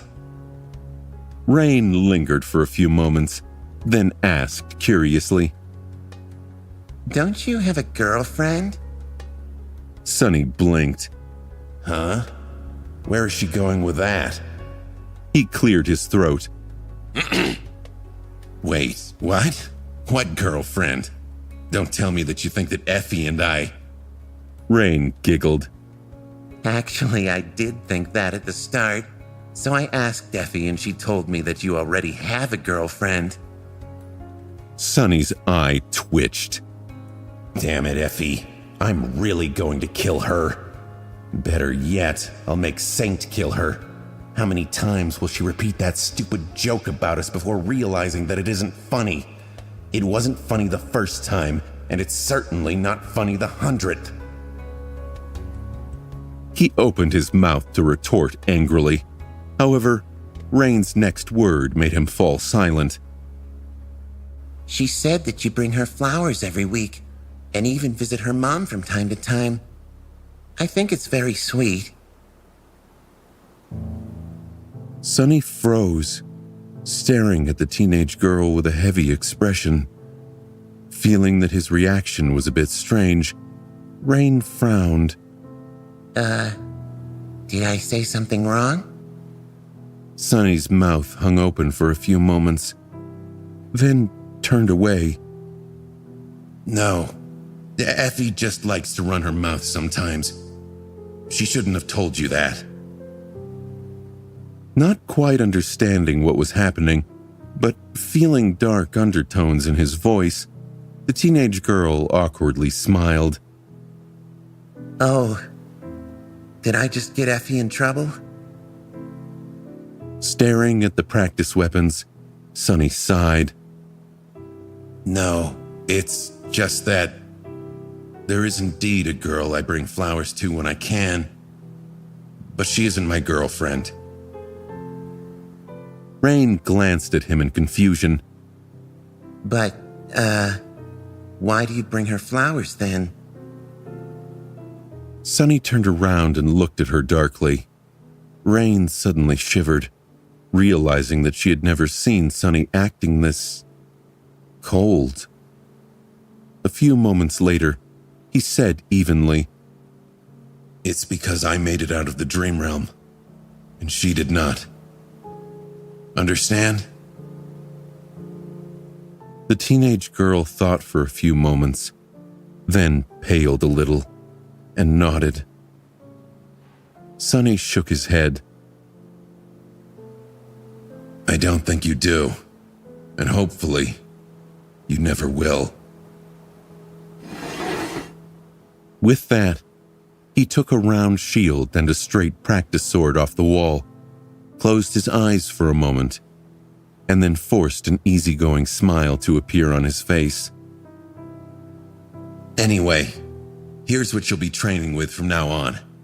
They might be a bit heavy for you, but the weight will help you condition your body. What do you think? Still feeling a bit awkward, Rain took the weapons, weighed them in her hands, and cleared her throat. Actually, I prefer ranged weapons. That's what I've mostly been using in school. Sonny shook his head. Ranged weapons are wonderful, and you should definitely know how to use them. But they stop being wonderful as soon as a nightmare creature gets close to you. And believe me, they will. So, you should learn melee combat first. Rain looked at him with a bit of stubbornness. But Knight from Nightingale is an archer, and he is a hero who has a true name. Oh, gods, don't tell me that my little sister is his fangirl too. Damned Kai. Just you wait. Sonny stared at the teenage girl for a few moments, his expression unreadable. After a while, he said in a strange tone, Knight from Nightingale can fly. Can you? In any case, learn how to use a sword first. If you do, I'll get him to personally teach you how to shoot a bow. How about that? Rain laughed. Yeah, sure. Why don't you invite him for dinner as well while you're at it? After that, she covered her mouth with a palm and laughed even louder. Sonny sighed heavily, then shook his head. This child. She's hopeless, isn't she? He waited until Rain stopped laughing, and then said sternly, Before we start, though, I'm going to ask you a question. She looked at him, turning back into her serious, studious self. Yeah? Sonny lingered for a few moments, and then asked, What do you think the essence of combat is?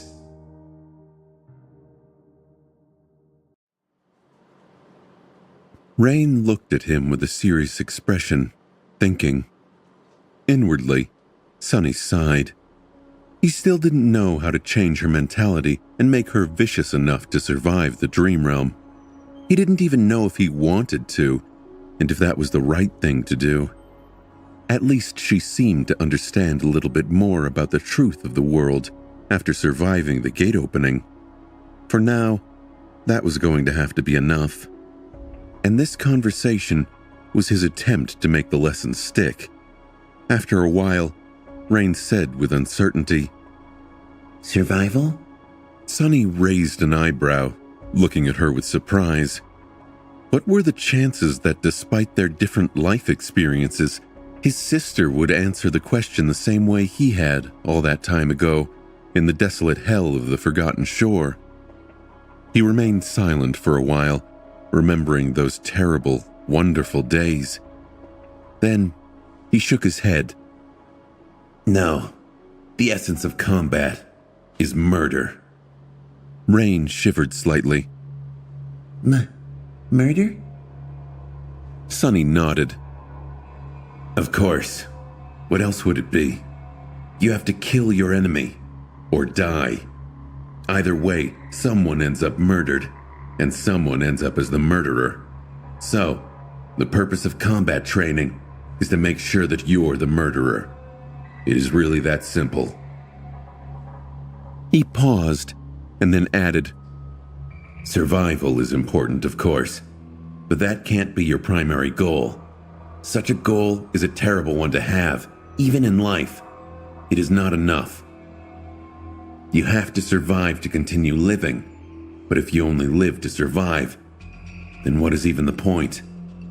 More than that, if you don't strive for something bigger, something better, then you will only ever do what is required and nothing else, which will make you weaker than those who want and dare to do more, and that weakness will cost you your life. His voice trailed off, and Sonny suddenly fell silent. Rain looked at him in confusion. Sonny? He blinked a couple of times. Yeah, sorry. So... Sonny's mind was spinning. Well, what do you know? I guess it's true what they say. The best way to learn is to teach. While trying to impart some wisdom, little as he had, on his attentive student, Sonny had accidentally stumbled on a truth about his own desperate desire to grow stronger. Everything Sonny had told Rain could be applied to himself. He had long ago abandoned his singular desire to survive at all cost, and now wanted much more. But was his desire to live free and with dignity really comparable to Nephis' passionate, immolating obsession? Would he really be able to surpass her while being driven by such a mundane goal? That gave Sonny a lot to think about. He glanced at Rain and then continued. Mastery of combat can be divided into two aspects: mastery of the body and mastery of the mind. Your body can be trained through exercise, but your mind is much more tricky. If you can understand the true essence of combat, however, truly grasp it with your very core, then you will have enough clarity to master the mind. Sonny spent some time explaining the fundamental laws of combat, at least to the extent that he himself understood them, to Rain. In the end, he wasn't sure that she really grasped the knowledge he wanted to share with her, but it was a start at least. Thinking back to his own tumultuous education, Sonny couldn't really blame her. It was hard, or maybe even impossible, to really understand battle without experiencing it. He had met Nephis after surviving the first nightmare and several days of fighting for his life on the Forgotten Shore. Even then, it had taken being nearly killed by a Carapace Centurion for him to reach the state of clarity. There were no Carapace Centurions around, and Sonny certainly wasn't going to run her through with a sword. So, for now, this was going to have to do. After the verbal lesson, Sonny showed Rain a few basic stances and katas of Saint's style and watched her struggle to replicate them. The progress was slow, but she really was a talented kid. For now, what held her back the most was her weak body. But that was okay. One couldn't expect a teenage girl to be as strong as an awakened. Her body could be trained. Due to his low stature and lean build, Sonny couldn't compete with people like Castor or Master Roan in terms of physical might. But training his body allowed him to use the tools he had to make up the difference. His aspect abilities, absorbing fragments, and mastering precise essence control. It would be nothing without the training he had undergone through battle. What's more, sharp weapons were the great equalizer. The purpose of a weapon was to reduce the amount of force one needed to apply to deliver a lethal blow. Unless one planned to beat their enemy to death with their fists, technique and skill were much more important than pure strength. And the Saint's battle style could make that inherent disadvantage even slimmer. After a while, Sonny judged that Rain had enough. The girl seemed to be sufficiently exhausted, and pushing further would not do her any good. He gestured for her to stop and placed the practice weapons back on the stand, then summoned the Endless Spring and offered it to the tired girl. Rain was breathing heavily, her pale face glistening with sweat. Noticing the beautiful glass bottle, she smiled with excitement. Wow, is that a memory? Sonny tilted his head a little. Sure. Why are you asking?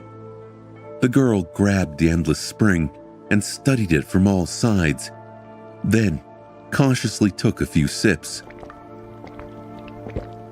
You don't get it. I've never seen a real memory up close before. It feels so real. He stared at her in bewilderment. It is real. What are you talking about? Rain glanced at him with scorn, drank the water greedily, and then handed the Endless Spring back with a bit of reluctance. Did you get it after defeating some terrible monster? Or bought it? Sonny frowned, hesitated for a moment, and then said darkly, It was a gift, actually. She blinked a couple of times. Oh, from that friend of yours. He grimaced. No, not from a friend. Then Sonny dismissed the Endless Spring and headed toward the elevator. Anyway, it's time for you to go. Otherwise your parents might think that I have kidnapped you. Oh.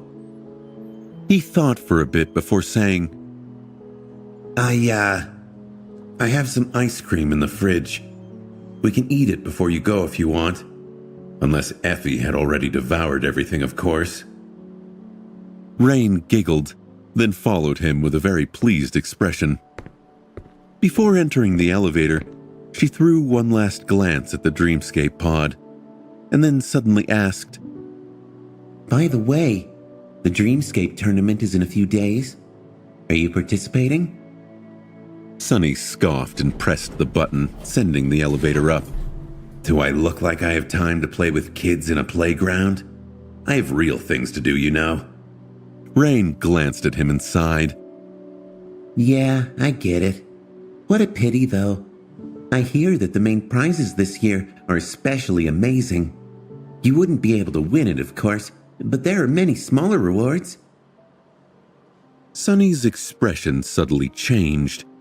As the doors opened, he looked at Rain, remained silent for a moment, and then asked in a very, very disinterested voice, Oh, really? There are prizes? Huh. How curious. What kind of prizes are we talking about exactly?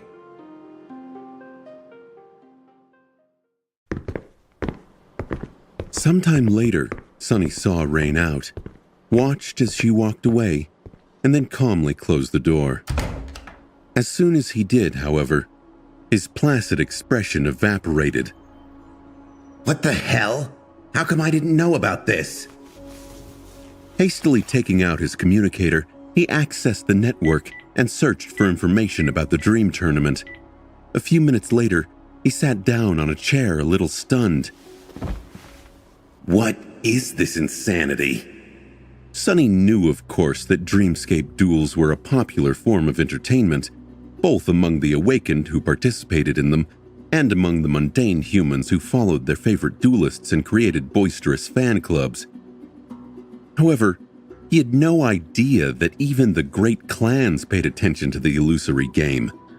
Apparently, the creator of the Dreamscape held a big tournament each year, and each year, one of the great clans, either Valor, Song, or Night, sponsored the prize pool. Participants who achieved good results received cash prizes, memories, and even echoes. The rewards for the finalists were especially generous and came directly from the great clan's armory. They were also of the Ascended rank. Sonny trembled, his eyes burning with avarice. No, think about it rationally. The great clans were obviously after a straightforward goal: keep an eye on the rising talents among the unaffiliated awakened. But did it matter? Sonny had already failed to keep his fake persona under the radar. Anyone who paid attention to Dreamscape had at least heard about Mongrel. What was there to even think about? Free goodies, that's what it is. Completely forgetting about his previous disdain for the tournament, Sonny got completely absorbed by the prospect of receiving memories free of charge. He was almost drooling. And if free memories weren't enough, there was another reason why this tournament now seemed very alluring to him. For the past months, Sonny had participated in hundreds of duels in various arenas. His goal was to absorb as many styles as possible to reinforce the foundation of Shadow Dance and to make it more efficient.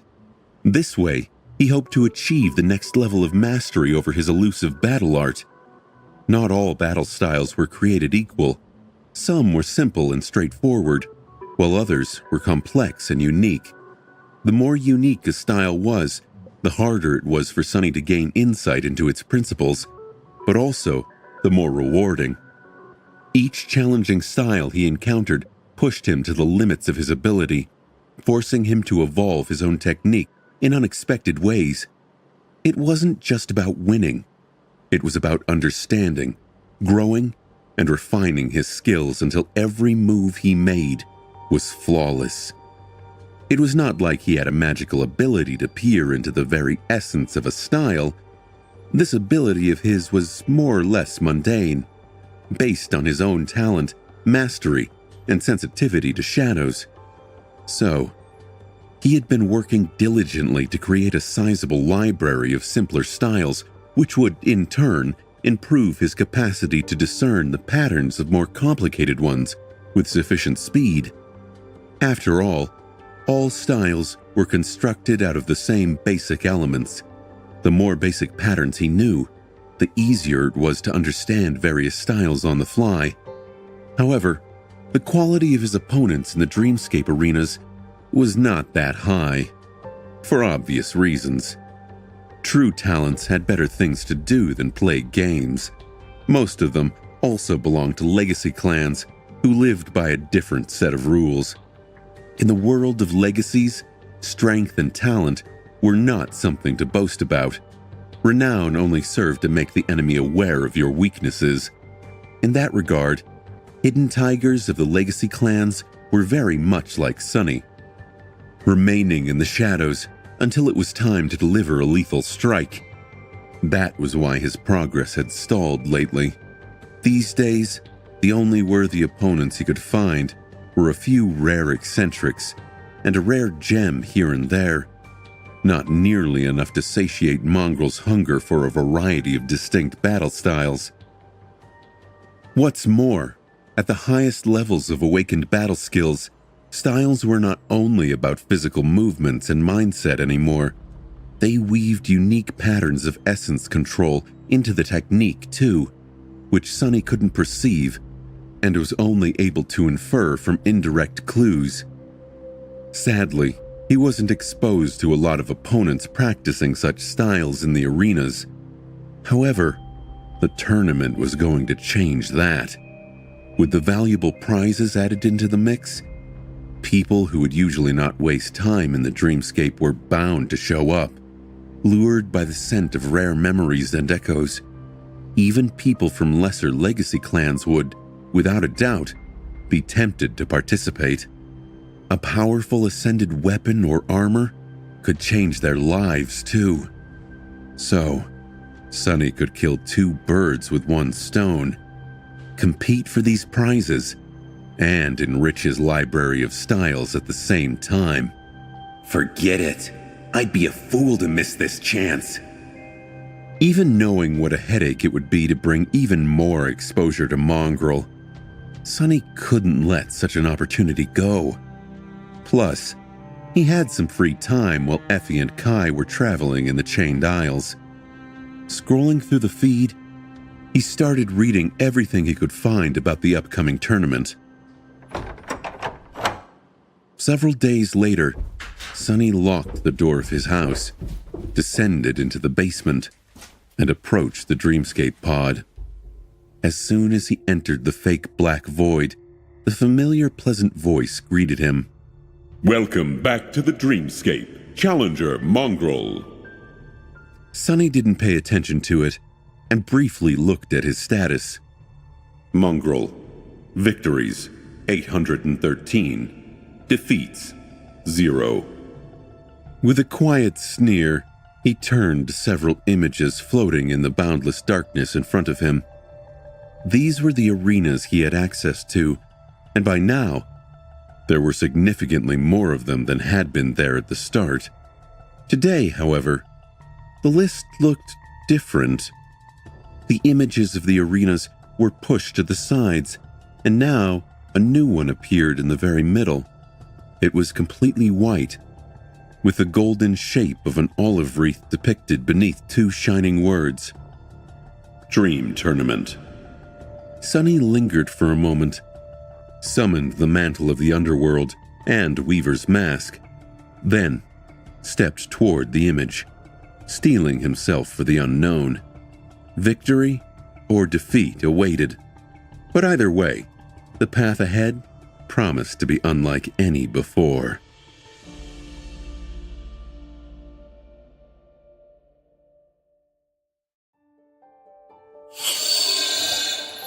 The golden wreath disappeared, and Sunny found himself facing two new images. On one, a knight in a suit of polished armor was depicted, holding a bloodied sword. On the other, a warrior in archaic armor was shown, standing back to back with the knight, a slender huntress drawing her bow behind them. The pleasant voice announced, Challenger, select your dream. Several words appeared above the images. Dream of glory. Dream of camaraderie. What's with the bells and whistles? Sunny rolled his eyes.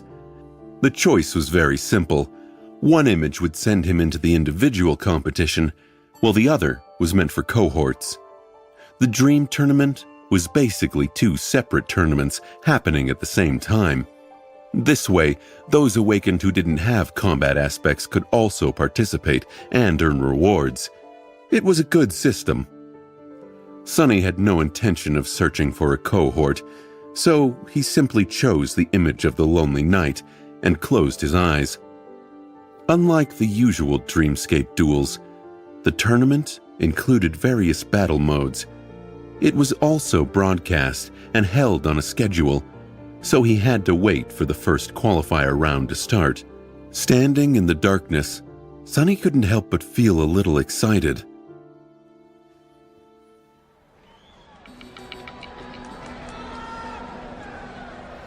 Challenger, draw your weapon and prepare. Only the best will survive. A bright light suddenly shone from above, and he found himself in the middle of a lush forest. Ancient trees swayed lightly around him, their leaves rustling in the gentle wind. A tranquil lake glistened in the sunlight some distance away, and from its clear waters, a breathtakingly beautiful castle rose into the sky.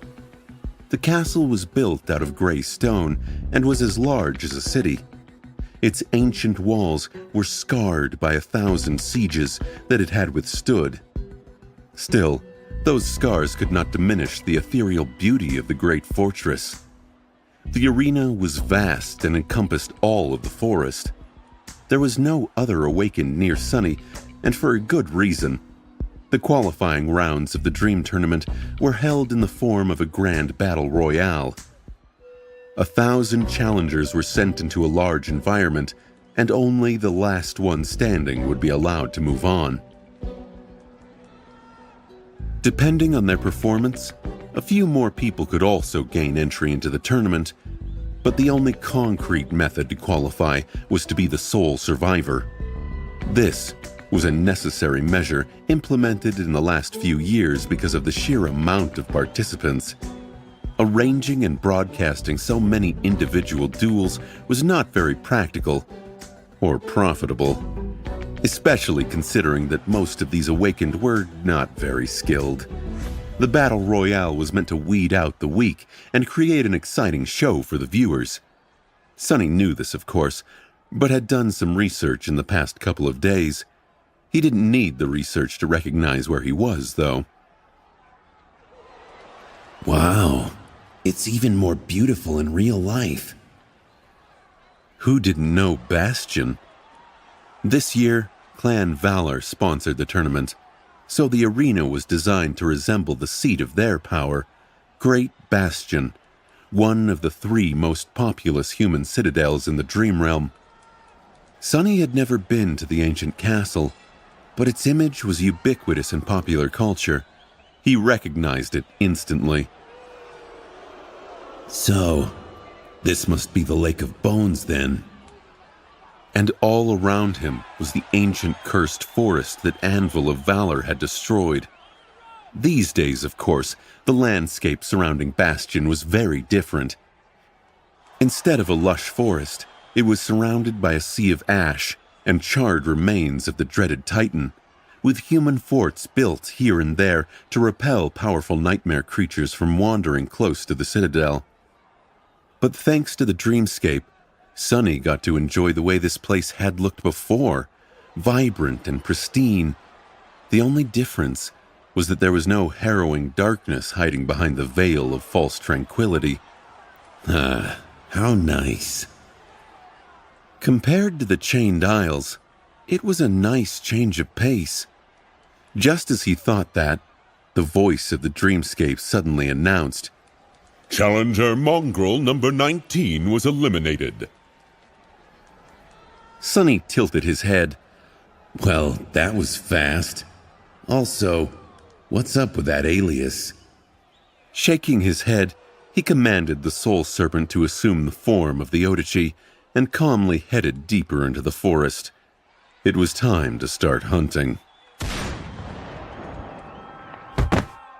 On the official broadcast channel, the image of an eliminated player was shown briefly. Then, a rather lighthearted voice spoke. What a kill! Just a few seconds after the start, and we already have a casualty. Let's all wish Mongrel number 19 better luck next year. An avatar of an exquisitely handsome young man appeared in the corner of the broadcast. Glancing at the camera with a bright smile, he continued, "And so the 5th annual Dream Tournament has begun. Yes, it's me, Cyclus, your favorite commentator and nightmare creature expert. Hold the applause. Guys, I have a big surprise for you. Guess who decided to join me in the commentator booth today?" The young man paused and then gestured to the other side of the screen, where an older man with sharp features, dark eyes, and a short beard appeared. "That's right, you're not hallucinating. It's Dimmy, the great lore master and former Dream Champion. Give him a warm welcome." As a deluge of messages flooded the chat, the older man smiled. "Hey, everyone." Cyclus, meanwhile, spoke again. "We have a couple of minutes before the real action starts, since challengers need some time to find each other in this beautiful arena. So, while we wait, I have a couple of questions for Dimmy." He glanced at the broadcast, which switched between various awakened traveling through the forest. Some of them were well equipped and looked skilled, while others less so. "First of all, this year we had a record number of fighters signing up for the tournament. What are your thoughts on that as a veteran Dreamscape duelist, Dimmy?" The older man smiled. "It's nice to see more awakened taking up the illusory sword. Some of them might even know how to use one. Of course, I have to give a lot of credit to the generosity of the great clan Valor. They have really outdone themselves with the prizes this year. No, I am not salty. Not at all." "Ha ha ha!" Cyclus laughed and then threw a mischievous glance at his colleague. "All right, then I'll ask you the question that I'm sure is on everyone's mind. As an expert, who do you think will win the tournament? And why is it Mongrel?"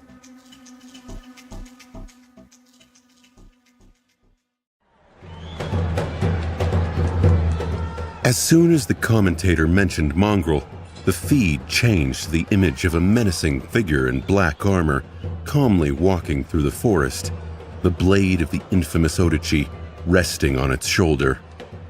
The lightless pits of the demonic mask's eyes stared directly into the camera, as if there was nothing but darkness beneath it. As soon as Mongrel appeared on the screens, the chat exploded.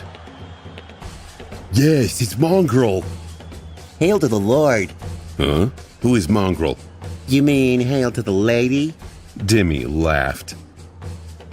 "Ah, yes, this guy. Well, Mongrel is a really impressive fighter, but the results may not be as predictable as everyone thinks. Every year the same thing happens. At the later stages of the tournament, two distinct groups clash. One is the Dreamscape elites, and the other is newcomers attracted by the rewards. Historically, the newcomers tend to do better. He sighed and shook his head. Plus, we don't really know a lot about Mongrel. Sure, he has a very impressive track record, but most of his wins were achieved against random opponents. Who knows what will happen when he faces the best of the best? If I were to bet, my money is still on Queen Bee. If anyone has a chance against the newcomers, it should be her. Cyclus nodded a few times, expressing his enthusiastic agreement. Sure, but still, returning to Mongrel. Everyone is dying to know who he really is under that scary mask. And if anyone knows anything about you, Dimmy, they'll know that you must have your guesses. The older man smiled, his eyes suddenly gleaming with excitement. Funny you should ask. Actually, I do have a theory. Challenger Lord Corvus was eliminated. Challenger Fry was eliminated. Challenger Urax was eliminated. Sonny stared at the three corpses at his feet, which were already turning into a flood of white sparks. These three awakened attacked him as a group, and while their skill was not bad and even admirable, he had no problem dispatching the trio in a span of a minute. The fact that they had managed to remain alive for more than several seconds was already an excellent result, considering who their enemy was. Flourishing the Odachi in the air, Sunny shook the drops of blood off its blade and continued walking. Technically, he didn't have to clean his blade, since the blood was bound to turn into sparks of light and disappear too, but that was already a habit of his, not to mention being extremely cool. Truth be told, that short skirmish was not as easy as he had made it look. The Awakened were dangerous enemies since each of them possessed a unique aspect. They were cunning, resourceful, and unpredictable. That was why he had to act swiftly, making the fight appear much more brutal than it should have been. Currently, Sunny wasn't using any of his shadows to augment himself. He had decided against it a long time ago, since being able to crush his opponents with brute force was detrimental to his main goal, polishing his battle technique and learning various styles. So, the gloomy shadow was currently behaving like any normal shadow would, while the other two were wrapped around the autumn leaf, the memory he used to change the color of his hair. Since it had no other purpose, the augmentation did not give him any advantage. His hair must have looked gorgeous, though. Snickering under the mask, Sunny jogged forward. He was in a rush to eliminate as many other players as he could before the first leaderboard announcement was made. Meeting the group of 3 allied Awakened reminded him of the inherent problem with the Battle Royale format of the qualifying rounds. As soon as true powerhouses revealed themselves, weaker participants were bound to band together and start hunting them down. Very soon, there could be a dozen fighters launching a coordinated attack on him, or even more. Sunny was confident of his skill, but not to that degree.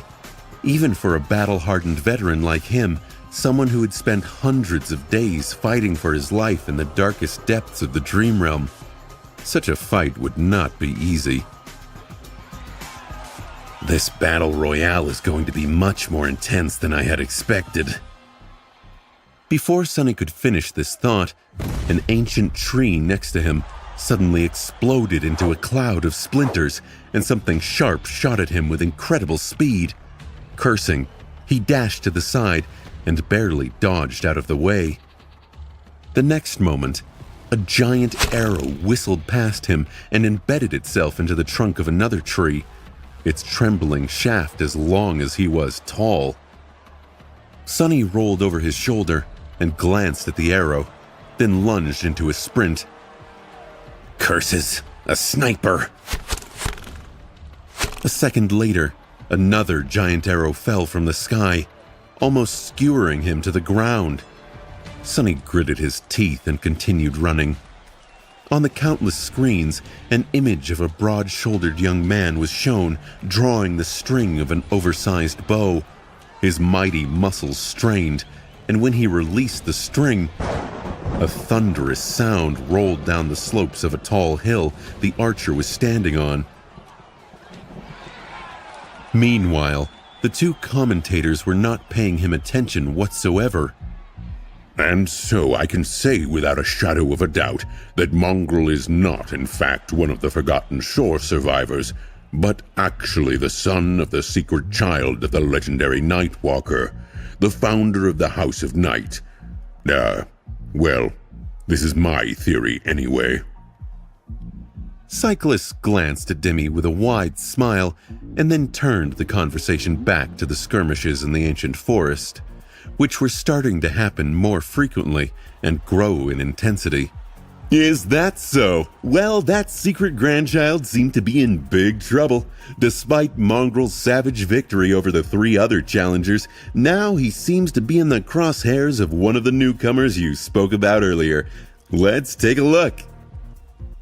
The feed changed to the image of Mongrel running swiftly through the woods, dodging one giant arrow after another. His movements seemed steady and precise, as though he had a second pair of eyes at the back of his head. Cyclist glanced at the indifferent black mask and involuntarily shivered. Wow, look at that! What a commendable feat to maintain calm and composure in such a tricky situation. It is almost as if Mongrel is not afraid of anything, not even being bombarded by a rain of enchanted arrows, each of them powerful enough to pierce a fallen monster through. Truly, that man has nerves of steel. I wonder what he is thinking about right now. What the hell? How is this fair? Crap! This is bad. This is so bad. I don't want to die so soon. What the spell am I even supposed to do? Panicking and sweating under the mask, Sonny dodged one arrow after another and cursed non-stop. He had no idea who was shooting him and how they were able to aim through the thick canopy of the ancient trees and where they were. All he could do was run, dodge, and pray to the dead gods that he survived this devastating barrage. Luckily, a few moments later, he noticed a rock outcropping not too far away, with a deep ravine hiding behind it. Dashing forward, he evaded another giant arrow and slid down the slope of the ravine. Reaching its bottom, he waded through the thick carpet of fallen leaves and pressed his back against the rocks, finally safe from the relentless sniper. Only then could Sonny finally catch his breath and look around. However, as soon as he did, a dark grimace appeared on his face. Damnation! As fate would have it, he was not alone in the ravine. Growling in frustration, Sonny gripped the hilt of the Odachi and once again dodged. A few moments later, the pleasant voice resounded over the ancient forest. Challenger Agik was eliminated.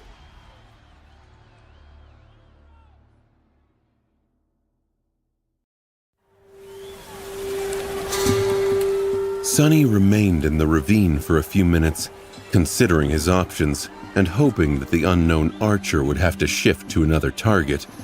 He had already revealed his ability to teleport during the gate battle, but the quality of the recording hid the details of how he was able to do it. With the crystal clear picture of the Dream Tournament broadcast, though, Sonny couldn't risk using Shadow Step again, even if he really wanted to. Neither could he send his shadow to scout the position of the archer, which left him in a bind. The best option would have been to stay hidden for a while, but luck was really not on his side today.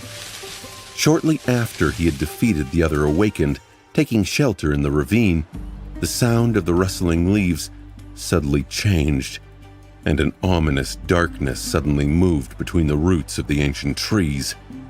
As more and more people were eliminated, the remaining challengers were bound to start having trouble finding new opponents in the vast arena. So, the arena was designed to grow smaller as time went by. This year, it seemed the players would be forced to move toward the center by the fact that the beautiful forest was slowly turning back to its true nature, that of a giant, abominable, flesh-devouring titan. Great. This is just goddamn great. Pushing off the rocks, Sonny cursed and started climbing up the slope. Sometime later, full of annoyance and with sparks of light falling off his armor, he walked out of the cover of trees and entered a small clearing. There, an awakened and lustrous brass armor stood above the disintegrating corpses of two others, holding a very heavy warhammer in his hands. A few steps away from him, another was bandaging a shallow cut on her forearm. The man threw one glance at Sonny and rolled his eyes. Great, another mongrel impersonated. Before he could finish speaking, though, the blade of the Odachi pierced his throat, sliding precisely between the lip of the brass breastplate and the bottom edge of the helmet. As the body of the awakened hit the ground, his partner looked at Sonny with wide eyes. A battle axe fell from her hands. Oh crap, you're actually him. The girl turned around and tried to run, but before she could, Sonny was already upon her. ending her participation in the battle royale with one swift strike. Challenger Abel was eliminated. Challenger Wynn was eliminated. Sonny sighed and remained motionless for a bit, resting. He was more than a little bit tired, but he knew the worst was still to come. Suddenly, the sound of trumpets rolled across the ancient forest, and the pleasant voice of the dreamscape announced, Only 500 challengers remain. Bravest warriors are Dar of the Marhana clan, 78 kills. Fire Shing, 33 kills. Mongrel, 27 kills. Sonny stared at the sky, the black mask hiding a grim expression on his face. 78 kills. Gee, who is this monster? He had a hunch that he already knew. Defeating his own 27 opponents had not been exactly time-consuming, but looking for them was. Who wouldn't need to waste precious minutes prowling the woods in search of enemies to kill? A damned archer, with a strange ability to sense his targets across vast distances and through any obstacle, perhaps. I need to step up my game.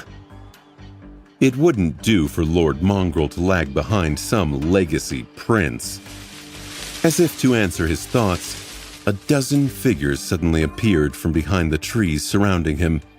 These awakened were armed with all kinds of weapons, looking at him with satisfied expressions.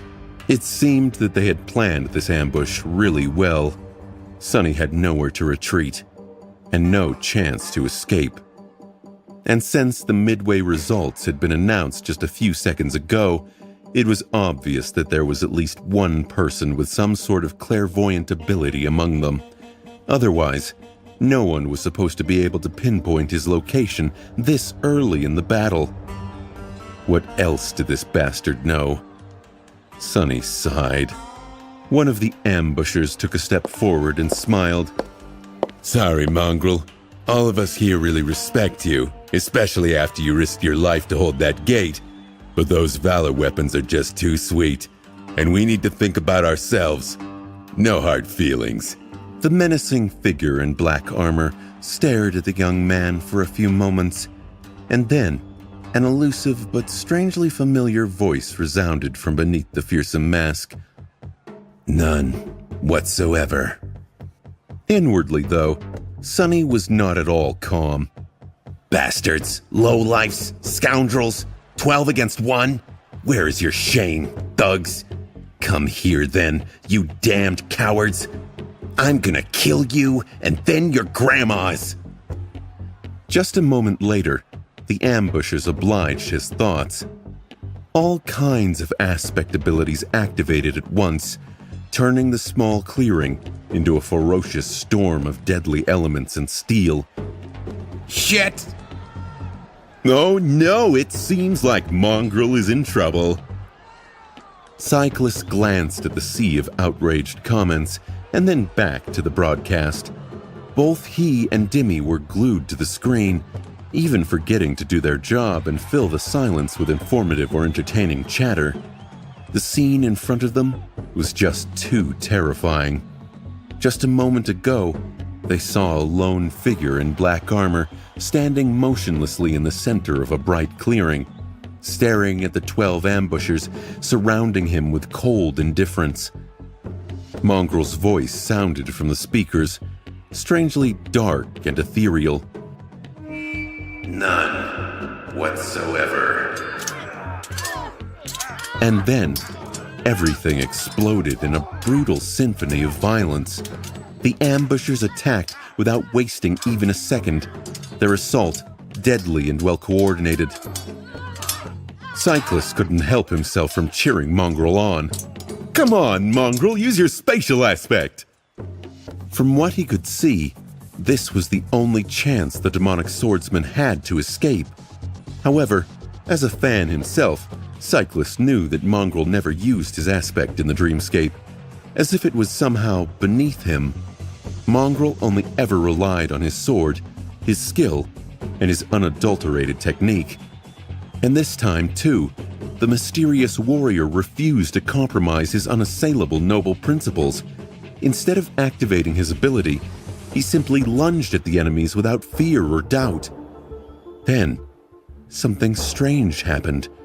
His infamous Odachi suddenly turned into a stream of impenetrably dark liquid metal and flowed onto his arm, soon turning into a round shield.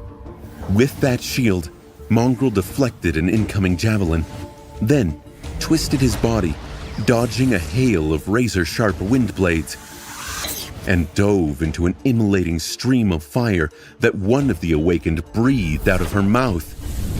Miraculously, he emerged on the other side unscathed, like an infernal monster that could not be burned even in the flames of hell.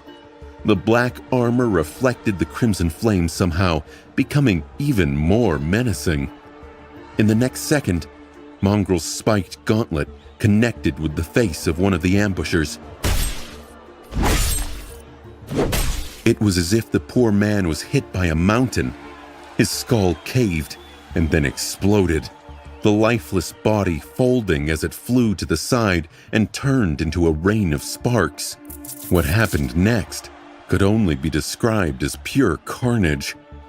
The black figure pounced on the ambushers, using both his gauntleted fist and his round shield to sow devastation among their ranks. Mongrel moved with terrifying speed and devious cunning, using the bodies of his enemies to block or prevent attacks from their comrades. Cyclus wasn't sure, but he thought that he saw a couple of them die from friendly fire. The rest fell to the demonic butcher himself, though. Every move Mongrel made was precise, calculated, and deadly, but also brutal and utterly cruel. He danced among his enemies like a grim reaper, killing them one after another without showing any sign of even knowing what mercy or hesitation was. Blood, screams, and flashes of light filled the clearing. And when it was all over, the lone black figure was left standing alone amidst the bodies, covered in blood from head to toe. A moment later, that blood turned into sparks of light, too, and awash in light, Mongrel stepped forward, his armor as black and pristine as ever. Cyclus remained silent for a few moments, and then said hoarsely, "Hey, Dimmy, did Mongrel just slaughter 12 awakened solo?" The older man cleared his throat. I might rethink my bet, actually. My money is on that man." His colleague blinked a couple of times. After that, he glanced at the comments and forced out a smile. "Is he even a man?" Meanwhile, Sonny was on the verge of collapsing onto the ground. "Ugh, everything hurts. What the hell? Why is this stupid battle royale so intense? I almost sullied my pants." That battle, hell, it was too close. He barely managed to survive and had only prevailed because the 12 awakened were clearly not a real cohort. They were experienced enough to coordinate their physical attacks, but when varied and unique aspect abilities came into play, all their cohesion turned into pure havoc. He had used that confusion to quickly get rid of the most dangerous opponents, and then somehow cleaned up the rest. The mantle of the underworld still took several solid hits. The armor itself held, but his body beneath was bruised and battered. These damn rewards better be worth it. Suppressing a pained groan, he willed the soul serpent to turn back into an Odachi and headed away from the clearing. Just 488 left. This is going to be a long day.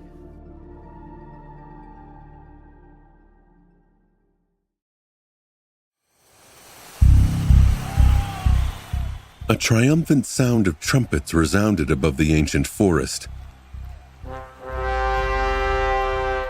Only 3 challengers remain. These brave heroes are Mongrel, 111 kills, Fireshing, 87 kills, Kim Sato, 59 kills. Dream of glory awaits, heroes.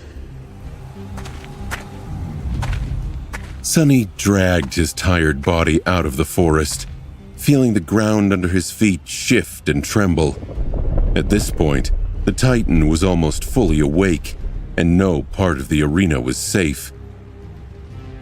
With the exception of the narrow strip of sand between the dark woods and the lake that he had just reached, of course.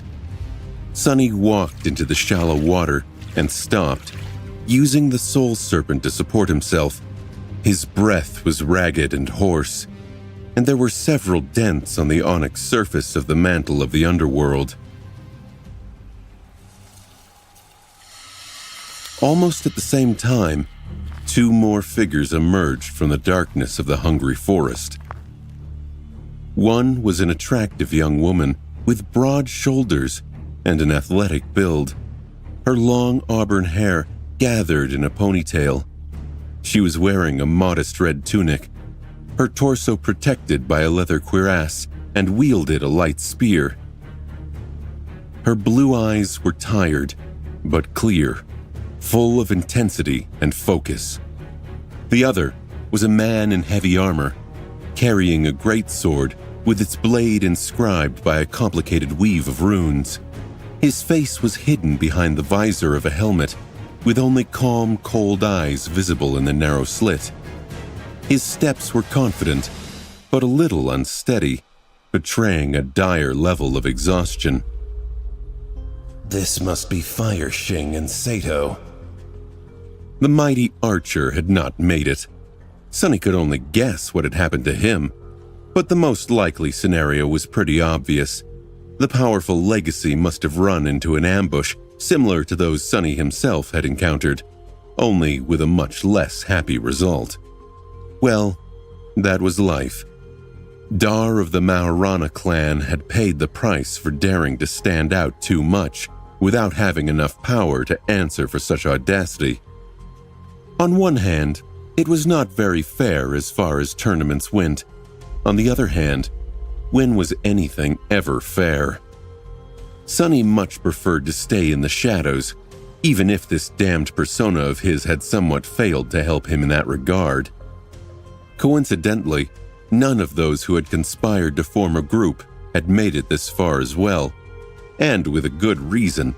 The type of person who would resort to such methods did not have what it took to win this battle to begin with. So, Sunny was not going to underestimate his last 2 opponents. They had already proven how formidable they were. The 3 awakened stood apart, looking at each other warily. The clear water of the tranquil lake splashed against their shins. The magnificent castle loomed in the distance, its ancient walls bathed in the bright sunlight.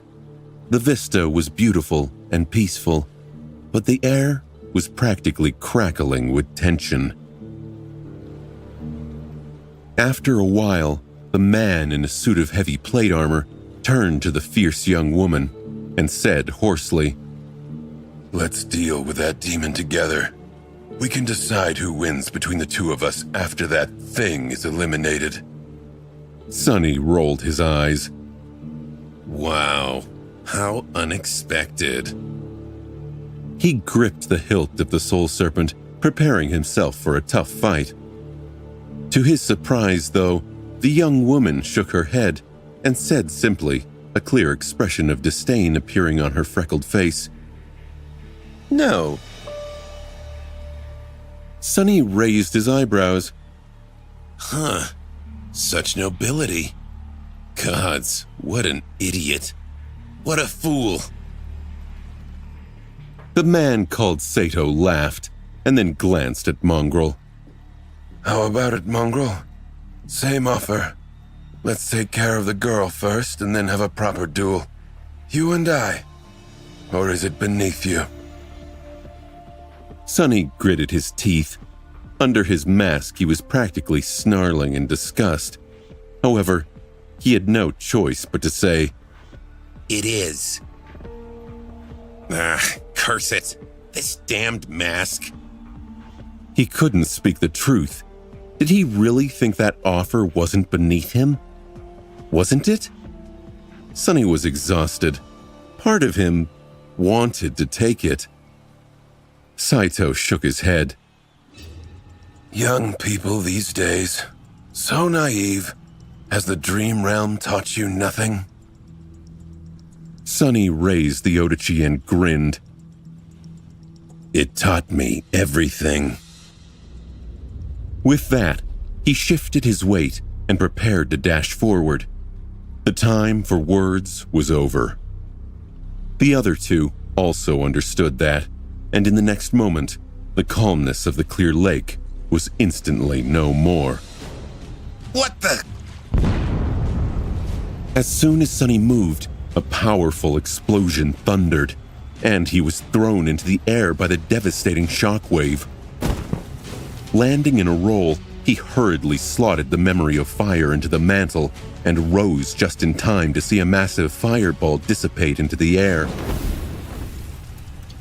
His body felt even more damaged than it had been a moment ago. Kim Sato, however, took the brunt of the explosion. His heavy armor was mangled and torn, patches of burned skin visible through the tears. Just as Fire Shing lunged at him, tongues of flame appearing on the blade of her spear, he suddenly moved with unexpected agility. Thrusting his sword forward, he wasn't aiming at the girl, though. Sonny noticed the rows of runes ignite with a menacing purple light, and then hastily threw his body sideways. In the next moment, a phantom figure of an armored giant appeared in the air and slashed downward, cutting the air where he had just stood with the identical copy of the same greatsword.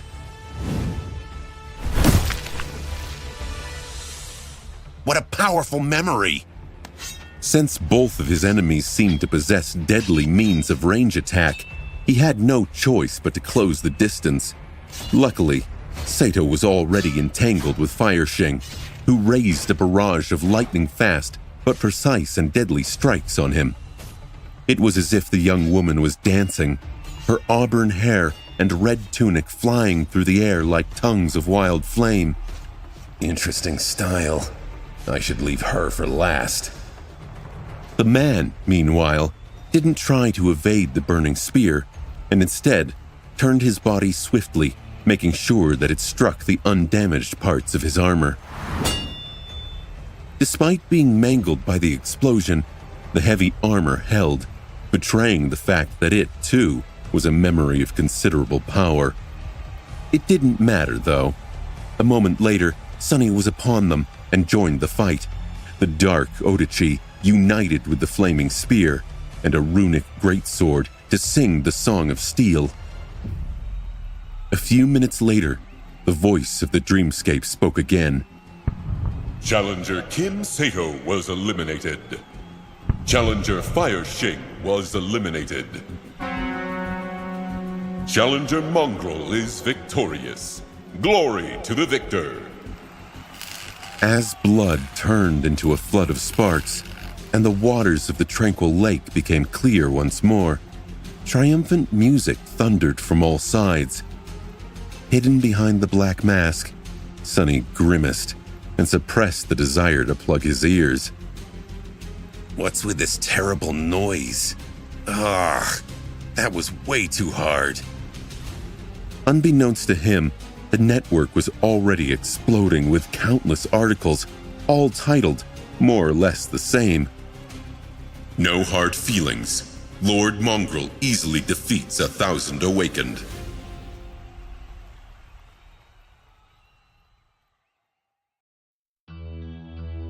What a chore.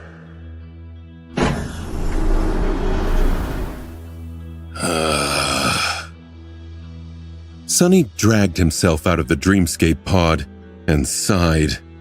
Even though the battle royale happened inside an illusion and his body wasn't tired or bruised, the mental exhaustion was real. The qualifier round had turned out to be much more demanding than Sonny had thought. Of course, he could have used the 3 shadows to augment himself and devastate the entire arena, but that would have defeated the purpose. Sonny had managed fine with just his own strength. This way, he also polished his technique and enriched his comprehension of shadow dance, which was not a small matter.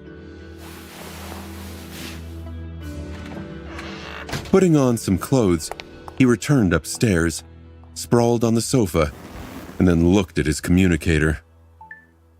Currently, hundreds of similar illusory battles were being broadcast for people to see.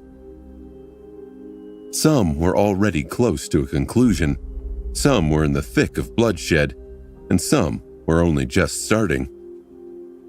However, not every broadcast received the same amount of attention. Those arenas where renowned duelists or especially powerful newcomers were fighting pulled the most of it. Sadly, due to Mongrel's infamy, the one Sonny had just finished was among the more popular broadcasts. It was also one of the earliest to end, so clips of the most exciting moments were already circulating on the network. Oh, Sonny groaned. perfect. Just perfect. Another damned viral clip. His final fight against Fireshing and Sato received a lot of views, but nowhere near as many as the clip of his brutal confrontation with the 12 ambushers. The comments were exploding. Hell yeah, our Lord taught these thugs a lesson. Only 12? These guys are idiots. They should have gathered at least 100. No hard feelings. None whatsoever. Gods, how can anyone be so cool? Did you see his Odachi shapeshift? I was not hallucinating, right? Is it just me, or does Mongrel's hair look extra gorgeous today? He grimaced, then looked at the comments under the other video. That Sato guy, why did he even ask? Doesn't he know that Mongrel is an icon of chivalry? Of course it is beneath Lord Mongrel. He is so noble. What are you fools talking about? Mongrel is not noble, he is a wild beast. He only said that teaming up is beneath him because a beast like him doesn't need anyone's help to kill everyone. Gee, so many edgelords in the comments today. I miss the early days when only true experts knew about Mongrel. His technique was way better back then too. Sonny stared at the screen for a while, then shook his head. What's wrong with these people? Since when was I an icon of chivalry?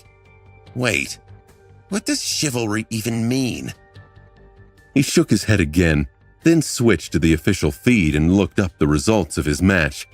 Sonny, of course, qualified for the tournament the moment he had won the Battle Royale. However, other participants also had a chance to move on to the next stage. That depended on their performance and individual score, so there was no set number of people who would be allowed to continue. As it turned out of the 1,000 awakened who had fought in his battle royale, 2 more had qualified to participate in the tournament. One of them was Fireshing, the young woman whom he had faced last, and Dar of the Maharana clan, the archer who had almost skewered Sonny with his giant arrows. Huh. The bastard squeezed through after all. Losing interest, Sonny turned off the communicator and yawned. Tomorrow, the real tournament was going to begin. Around 1,000 fighters, those who proved their mettle in the qualifying rounds, were going to face each other in proper duels, and after several days of intense competition, one victor was going to emerge to reap the best reward. I better rest well. He returned to the underground dojo, climbed into the sleeping pod, and closed his eyes. Soon, the familiar sight of the sanctuary appeared in front of him. Without wasting any time, Sonny left the altar island, went to his room, crashed on the narrow cot, and almost instantly fell asleep. Who said that there was no rest for the wicked?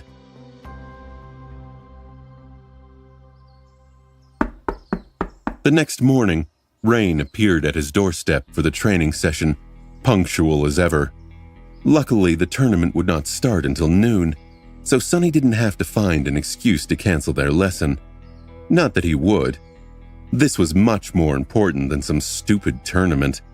He could get powerful memories elsewhere, but every day that passed was one less day for him to increase his sister's chances of survival. So, tutoring Rain took precedence. The girl repeated the movements and katas he had shown her the last time. Her form was horrible, as he had expected, but Rain was nothing if not diligent. She improved with every set, slowly correcting the mistakes he pointed out to her and absorbing the technique into her bones. For a complete novice, she was doing rather great. Runs in the blood, I guess.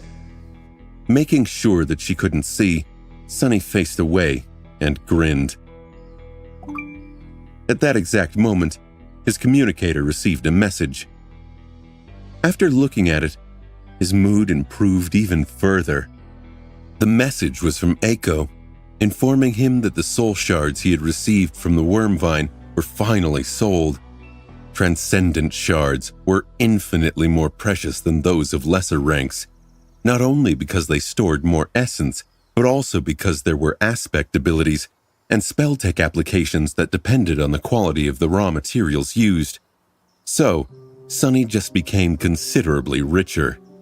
He had not dared to sell Solvane's soul shard, though. There were certainly awakened out there who could determine the nature and source of a shard. If anyone learned that he was in possession of one coming from a human saint, Sonny would have to answer too many uncomfortable questions, so he just gave it to Kai instead. Strengthening the members of his cohort was, in a sense, the same as strengthening himself, so Sonny didn't feel that aggrieved because of the loss of potential profit. It was still incredibly sad, though.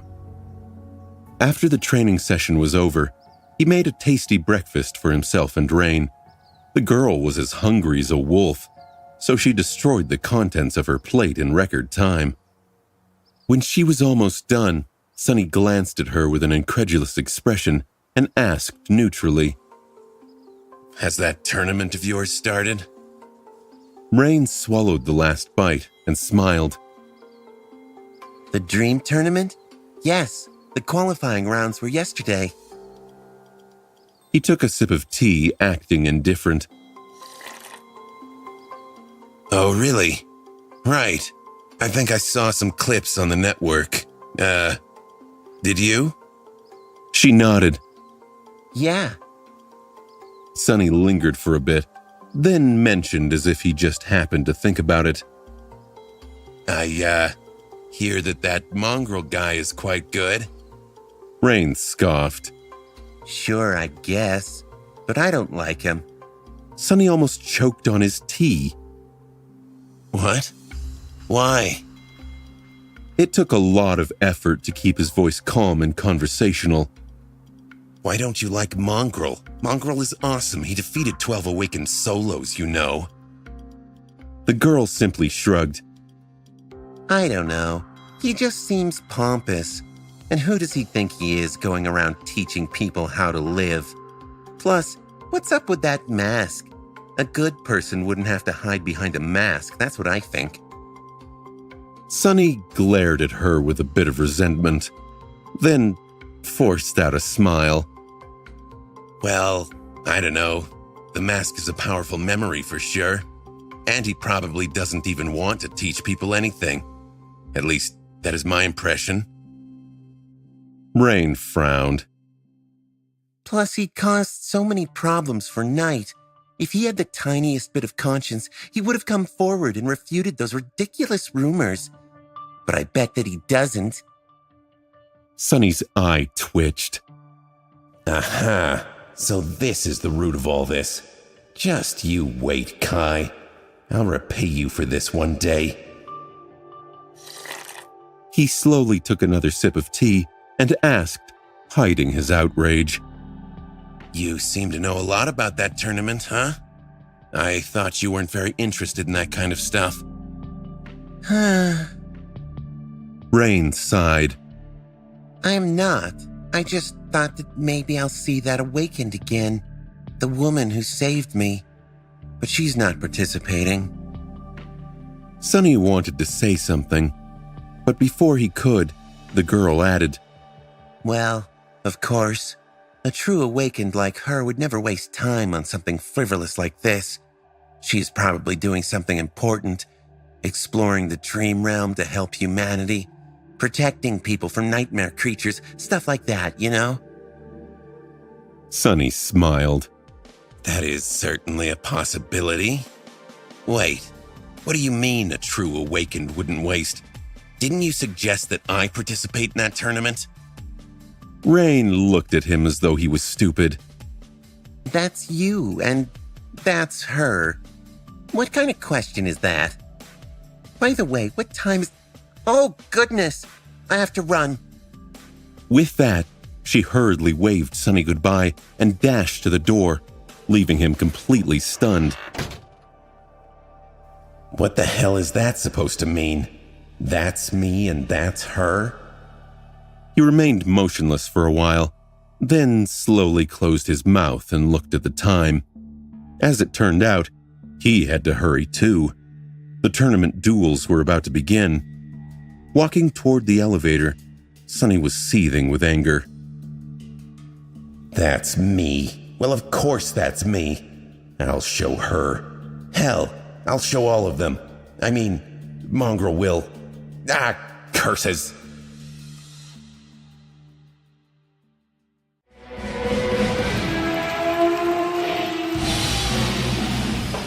The tournament's opening ceremony was supposed to be a spectacular event with thousands of challengers, each of them a talented awakened fighter, gathered in the magnificent central courtyard of the illusory bastion. Slightly more than 1,000 of them were those participating in the individual competition, and the rest were members of competing cohorts. The representative of the great clan Valor welcomed them and gave a short speech, after which an androgynous person of undetermined age, in exquisite silk garments, the eccentric saint responsible for creating the dreamscape, followed suit. This transcendent had a hypnotically beautiful voice that was, for some reason, plastered with an unreasonable amount of makeup, and a genteel, almost effeminate bearing.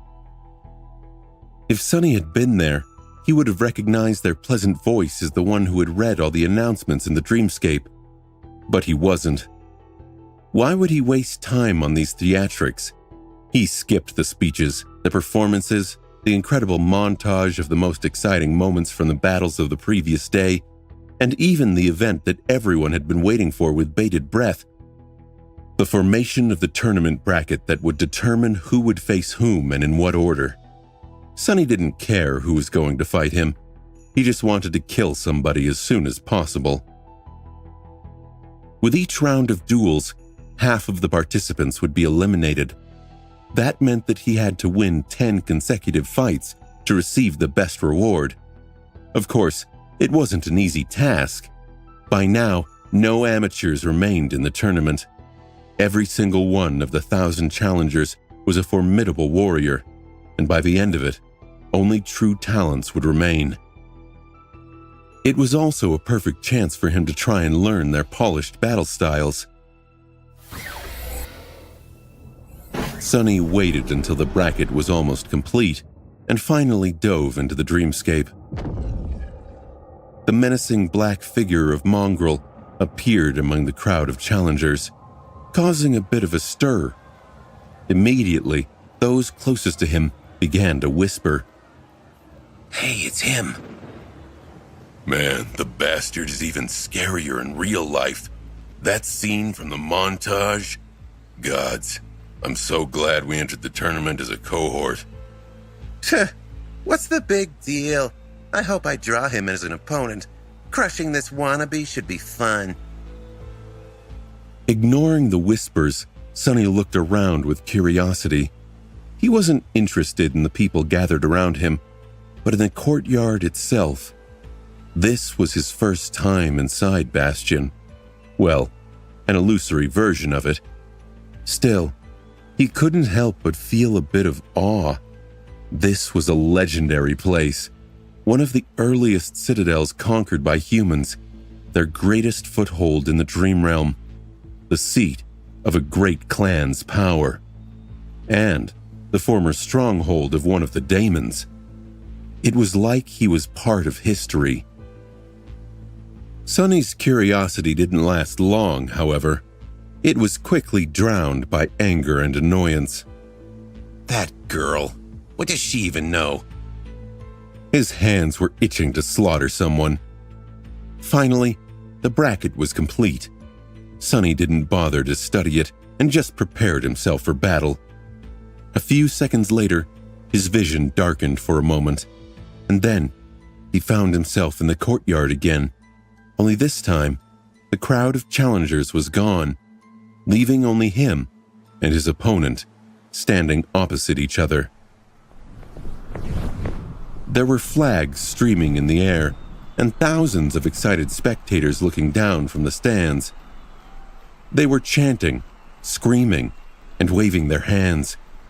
His opponent was a young man in striking blood-red armor, wielding a long espadon. He looked vaguely familiar. As soon as the young man saw the black mask, his face paled. I knew this would happen. Crap, not again. Sonny growled and dashed forward, raising the soul serpent. A few moments later, a human head flew into the air. The audience exploded with cheers, and the pleasant voice announced, Challenger Paradise in Red was eliminated. Cyclist was in the middle of a light-hearted discussion with Dimmy when the broadcast producer addressed him through the earpiece. This forced the young man to blink a couple of times and mask his surprise with a smile. Sorry to interrupt you, Dimmy, but it seems we already have a win. Wow, that was fast. The feed changed to a replay of a swift and brutal duel that ended before the voice of the dreamscape could even introduce the fighters. That was a first in his memory. Of course it was Mongrel. Who else? His colleague laughed. Such bad luck for his opponent. I hope that he is not disheartened. There is no shame in losing to such a fearsome enemy. Everyone who made it through the qualifying rounds already deserves our respect. Back in my day, getting into the tournament was much easier. Cyclist agreed, glanced at the figure in black armor standing motionlessly above the corpse of his opponent, and couldn't help but shiver. Was it him, or did Mongrel look especially ferocious today? Maybe he really is a nightmare creature. After that first unexpected win, several other heated duels were shown. Cyclist and Dimmy switched from commentating on them to commercial breaks to sometimes joining the other commentators to spectate the most exciting cohort battles. After a while, it was Mongrel's turn to fight again. This time, the producers switched the feed to his duel beforehand, expecting another fast and brutal kill. However, they were left disappointed. In that duel, and during a couple of next ones as well, the enigmatic swordsman seemed to lose all his edge and engaged in protracted, slow, exhausting battles with his opponents, only managing to dispatch them after long and arduous fights. Cyclist, who was somewhat of a Mongrel fan but not a die-hard follower, was a bit confused by the sudden change. Luckily, he had an expert partner. Hey, Dimmy, why does it seem that Mongrel is struggling all of a sudden? After his performance yesterday, I was sure that we would see some pure carnage again. The older man chuckled. Nah, I see that you did not do your homework. This is what Mongrel does, and what makes him so dangerous. Yes, it might seem as though he is struggling, but in fact, he is not. He is learning. Cyclist glanced at the chat, then laughed. No, I'm sure that Dimmy didn't mean learning to suck. But, what exactly did you mean, Dimmy? The resident expert smiled. Mongrel is known as a genius fighter, not because he is strong and skilled, there is plenty of such people among the duelists, but because he has an uncanny ability to absorb and mirror his opponent's battle style. So, what you see is not him losing, it's him trying to comprehend the enemy's technique through being on the receiving end of it. It is truly remarkable, and a bit terrifying. Cyclist stared at the feed and finally noticed that, indeed, Mongrel's styles seemed to change with every duel, closely resembling that of his opponent's. His strange weapon also shifted and changed to mirror theirs. So cool. He turned to the camera with a wide, delighted smile. Well, there you have it, folks. So don't dismiss Mongrel yet. Who knows, maybe he will shock us all yet. Soon, it was time for Sonny's last duel of the day. Once again, he appeared in the courtyard and glanced at his opponent, excited to learn what style they were going to use. When he saw the enemy, though, a dark smile appeared on his face. What a nice surprise. So, we meet again. Or, rather, for the first time. Yesterday, we didn't have a chance to get properly acquainted. You bastard. Opposite him stood a tall young man with broad shoulders and an incredibly muscular physique. He looked mighty and confident, like a statue of an ancient deity come to life.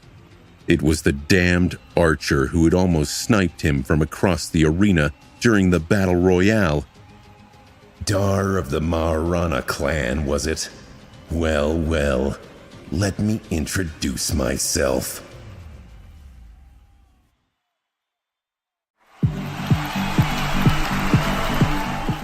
This was the fifth and final duel that Sonny had to fight today. His previous three opponents all practiced unique and interesting styles, so he had taken his sweet time trying to learn from them. He succeeded twice and failed once. The first opponent was called Straw Hat and used a curved sword, his technique relying on extreme speed and flexibility. Even Sonny, who had himself trained to make his body as malleable as possible, struggled to keep up with this unpredictable opponent. The alias of the second one, the Other Fool, was a bit familiar, but the style he used was not. Sonny spent a lot of time trying to understand the strange pattern of essence expenditure the fighter used, all the while dodging unpredictable attacks of his exquisite halberd. In the end, he learned a lot from this fight. However, it was the third opponent that had really tested him. This Awakened, whose alias was Blue Vash, wielded a slender rapier and practiced a deceptively simple battle style. What separated him from the rest was that each of his movements was utterly perfect, and every one of Sonny's mistakes had been instantly punished. It was as though the man had a supernatural ability to see even the tiniest flaw in his enemy's technique, and was able to immediately exploit it. No matter how hard Sonny had tried to comprehend the essence of the style Blue Vash was using, he couldn't grasp it. In the end, he was forced to overwhelm and kill the austere fencer just to survive. However, despite that failure, he learned from this fight even more. Regardless, after several duels against such talented fighters, Sunny felt that his mastery of shadow dance, which had stayed stagnant for a while, was finally progressing. He was slowly approaching a precipice. That was why he was so glad to see Dar of the Maharana clan. To some, facing a legacy might have seemed like a tough break, but for Sunny, legacies were like gift boxes. They hid all kinds of goodies, his for the taking. The problem was that just like the covetous coffer, this box in particular could potentially bite off his greedy hand. The young legacy fighter wasn't using a bow anymore, of course, which wasn't a surprise. Legacies were trained to be proficient with a multitude of weapons, and a duel was not a place for arrows. Instead, he was holding a menacing great mace, its round head brimming with sharp spikes. What made this guy so dangerous was not his bow, it was his strange ability to zero in on the enemy and somehow perceive their every move. Or that was what Sunny assumed gave him the ability to barrage Sunny with arrows from afar with frighteningly high precision. While Sunny was staring at the mighty Dar, he was looking back at Mongrel. The Scion's gaze traveled across the mantle of the underworld, making Sunny shiver for some reason, and then reached Weaver's mask. Suddenly, the muscular young man frowned. Strange. An ascended armor. And an echo for a weapon? Even if it is just dormant, you've done well for yourself. But that mask, where did you get it? The corner of Sunny's mouth twitched. Chatty enemies. They were the worst, especially ones with such a kind vision. Sunny spat out a reply. Took it off a random corpse. He paused and then added with calm indifference. Shall we start? Or do you need time to run to the other side of the arena, hide, and summon your bow? Sunny was trying to antagonize the young man on purpose, hoping that he would forget this line of questioning. Luckily, his strategy worked. Dar of the Maharana clan grinned. No need. Who knows? Maybe I'll take it off your corpse one day, too. With that, he raised his heavy weapon and suddenly lunged forward with a speed that no one his size was supposed to possess. The spiked mace whistled through the air, and in the next moment, the sound of clashing steel rang across the arena. Strong.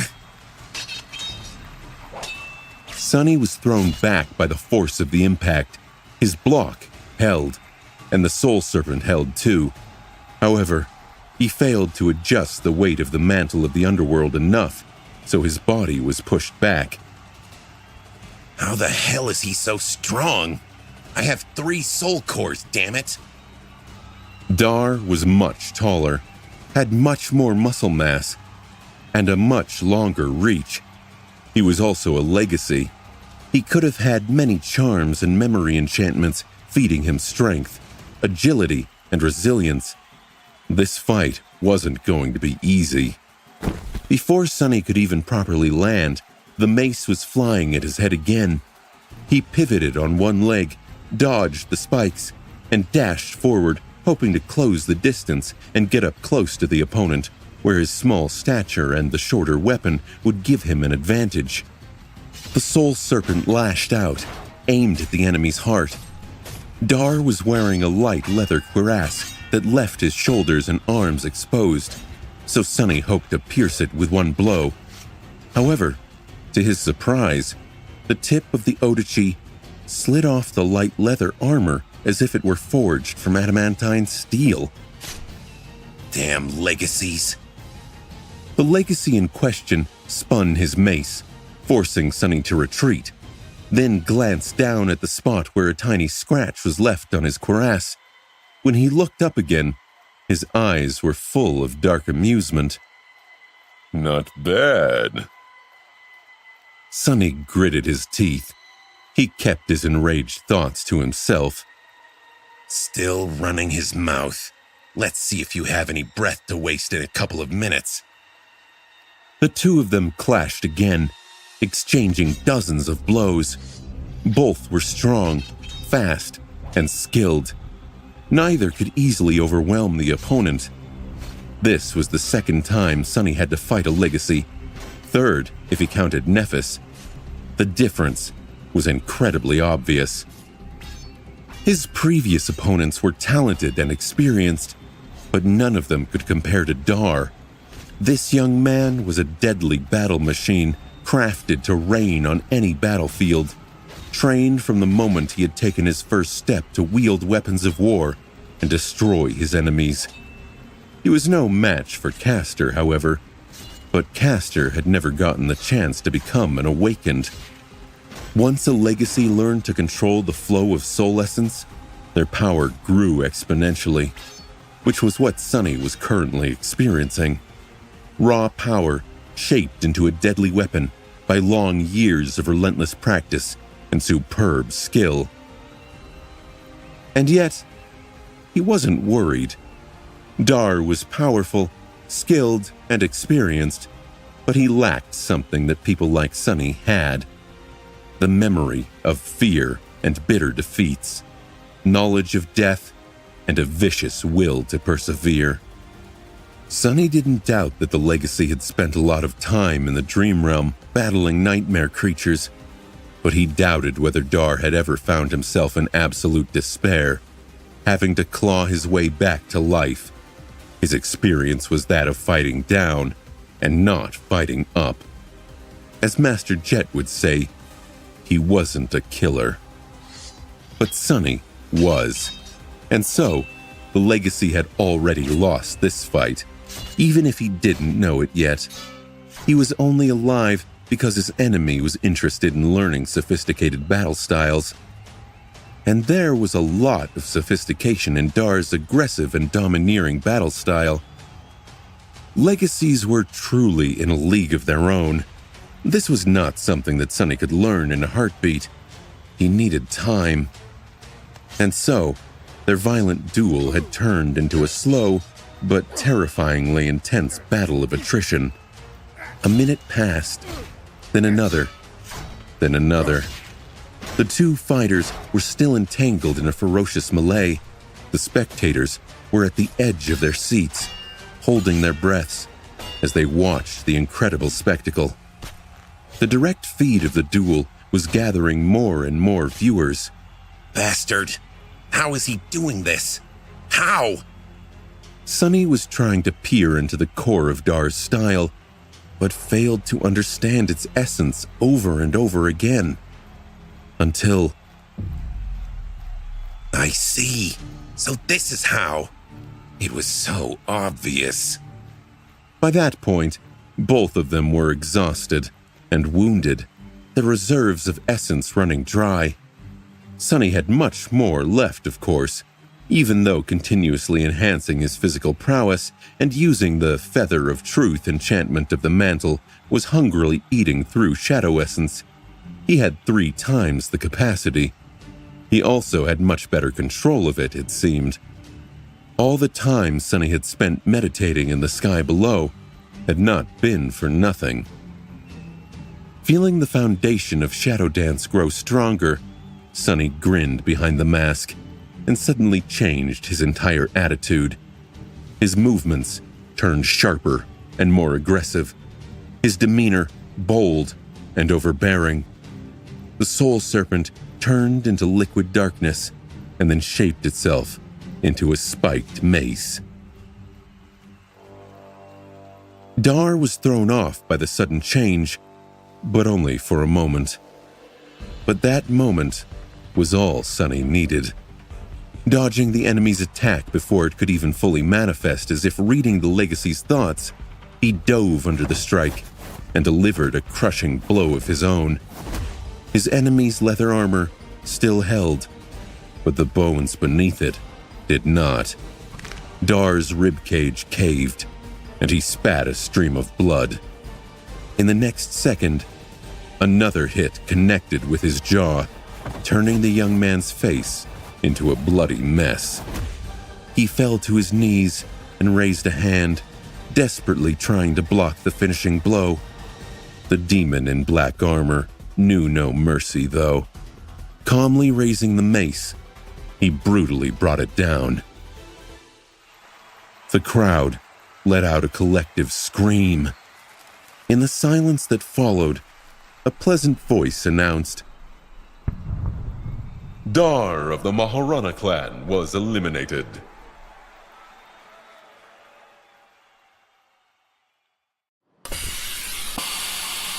Sunny climbed out of the pod and stretched, lamenting the fact that Dreamscape capsules weren't as sophisticated as the sleeping pods used to enter the actual dream realm.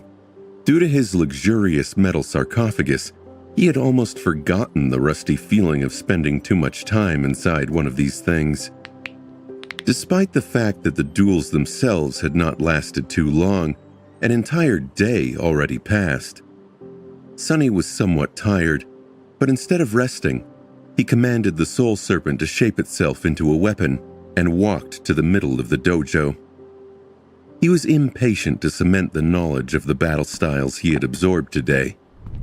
Sunny started to perform various katas, executing each one slowly at first, and then quicker and quicker and quicker still.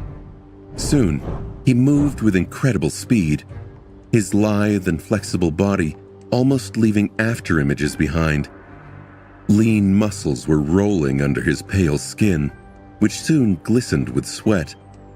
Sunny fluidly shifted from one style to another, his movements simultaneously firm and flowing, sharp and gentle, clear and unpredictable.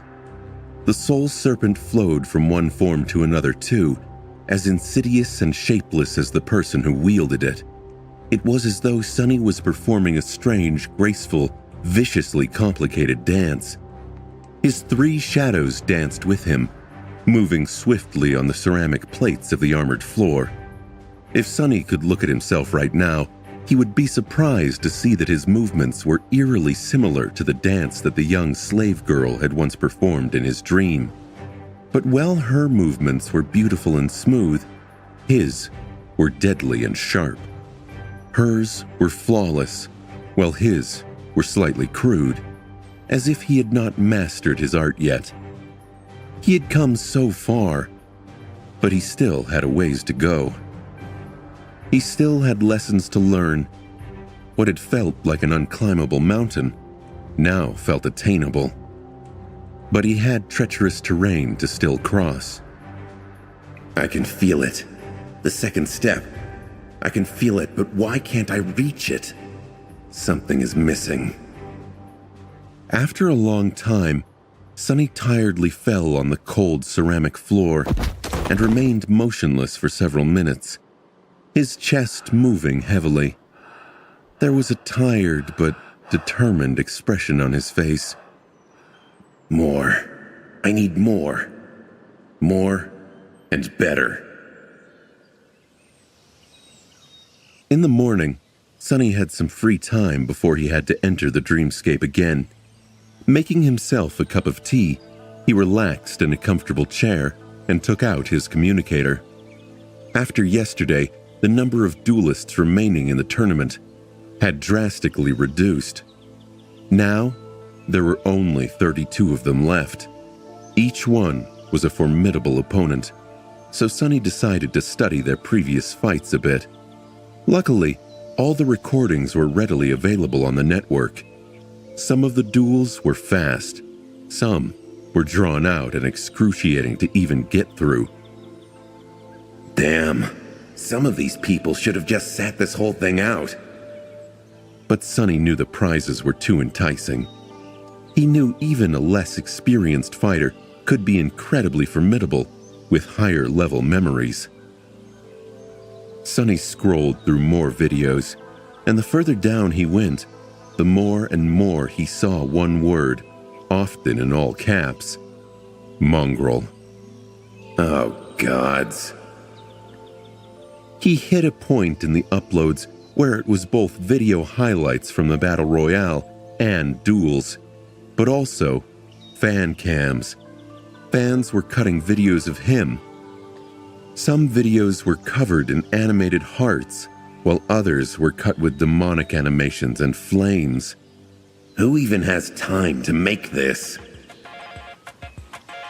And the comments section of each video were aligned with wild theories and speculation. Now I am even more sure that Mongrel is a legacy, or an actual demon. Who else could have defeated that monster Dar? Mongrel knew this guy was an archer, so he even offered to give him time to get away. He's so cordial, so noble. What an inspiration. You mean an actual demoness, right? Sonny shivered and, not even trying to look at the comments, hurriedly scrolled past these videos to start doing his research. Maybe one of these guys will help me advance to the next level of Shadow Dance. Out of curiosity, he also glanced at the cohort competition leaderboard. The team that was currently in the first place was called the Librarians, and, weirdly, consisted of only 2 people. Their aliases were Unorganized Laundry and Izza, which didn't tell him anything. But considering that these 2 were currently dominating much larger cohorts, they must have been a truly fearsome duo. Initially, Sonny had only joined the Dream Tournament to reap the alluring rewards, so he had not thought much of it. But now, he was starting to suspect that it was going to be a humbling experience. He had already faced several troublesome opponents that earned his reluctant acknowledgement, and things would only get exponentially harder from here. Due to his recent progress, Sonny had allowed himself to become a little vain. He was stronger and more experienced than most of the awakened he met, so he had almost forgotten to always expect the worst. Seeing these powerful awakened helped him remember how dangerous it was to underestimate the enemy. And these weren't even the true elites. Real powerhouses of the awakened world would never reveal their might in a public tournament. Sonny was one of these hidden tigers himself, after all, so he would know. At least, he thought. With a dark expression, he shook his head and concentrated on the screen of the communicator. Very soon, he was back in the arena. Sonny had skipped all the theatrics again and only entered the dreamscape at the last minute, hoping to avoid any situation that could lead to him being asked questions. Sadly, he couldn't avoid his opponents, and if they wanted to talk, he had to answer. Thankfully, the mask was still forcing out lies, whether he wanted to say them or not. Currently, he was facing a man wearing a peculiar armor made out of rusted metal, their face grim and full of dark apprehension. He was in his early 30s and looked like someone who had led a rough life. Challenger Mongrel has joined the fight. Challenger what? No, wait, has joined the fight. Hidden behind the mask, Sonny raised his eyebrows. What's up with that alias? Wait, why does it sound familiar? While he was trying to remember where he had heard this bizarre name, the man summoned a shield and an arming sword, glanced at him darkly, and asked, "You're the new guy everyone is talking about." Sonny sighed, knowing what would follow.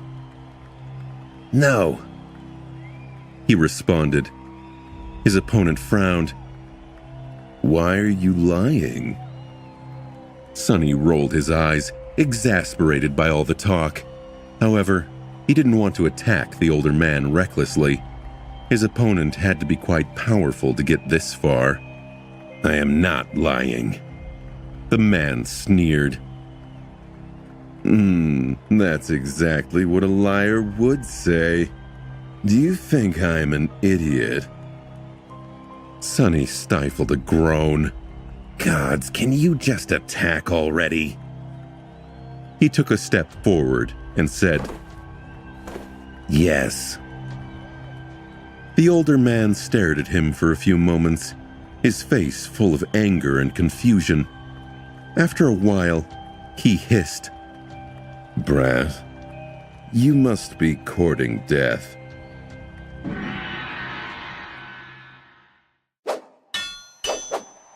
The peculiar man had an excellent technique, but it seemed as though anger was clouding his judgment. Sonny spent several minutes dodging and blocking his attacks, carefully observing both the enemy and the enemy's shadow. It wasn't long before he was able to grasp the essence of the enemy's style. There. I understand it now. After more than 900 duels in the dreamscape, his ability to comprehend different battle styles had considerably improved, and this guy wasn't using anything he had never seen before. His technique was polished, but unoriginal. Not that there was anything wrong with that, except that it was also too straightforward and inflexible. How did he even get so far? Since there was nothing else for Sonny to learn, he switched from defense to attack and delivered a swift strike, leaving a shallow wound on the opponent's shoulder. A few drops of blood landed on the mantle of the underworld, and in the next moment, Sonny learned just how the man was able to climb so high on the tournament ladder. Suddenly, the blood shone with menacing crimson light and exploded, throwing Sonny back and tearing the soul serpent from his hand. At the same time, his enemy's wound ignited with dim red radiance, and in the next second, his movements became much faster, his blow carrying much more weight. What the hell? Sonny barely dodged a devastating downward slash, rolled away, and grabbed the hilt of the Odachi, just in time to block another strike and be thrown back a few steps again. How is he suddenly so strong? He struggled desperately to keep up with the man in rusted armor, who had somehow instantly become utterly overbearing. In the process, another drop of blood landed on him. Crap! The mantle withstood another explosion. Its surface did not crack, but Sonny could tell that the armor was weakened. Jumping back to his feet, he gritted his teeth and continued to fight. Pretty soon, his suspicion was confirmed. The enemy seemed to possess an aspect related to blood. His first ability allowed him to ignite it, and the second increased his strength and speed the more he bled. So every time Sonny managed to perform a successful attack, the man grew much more formidable, while Sonny himself had to either dodge the drops of blood or somehow survive another explosion. But he wasn't worried.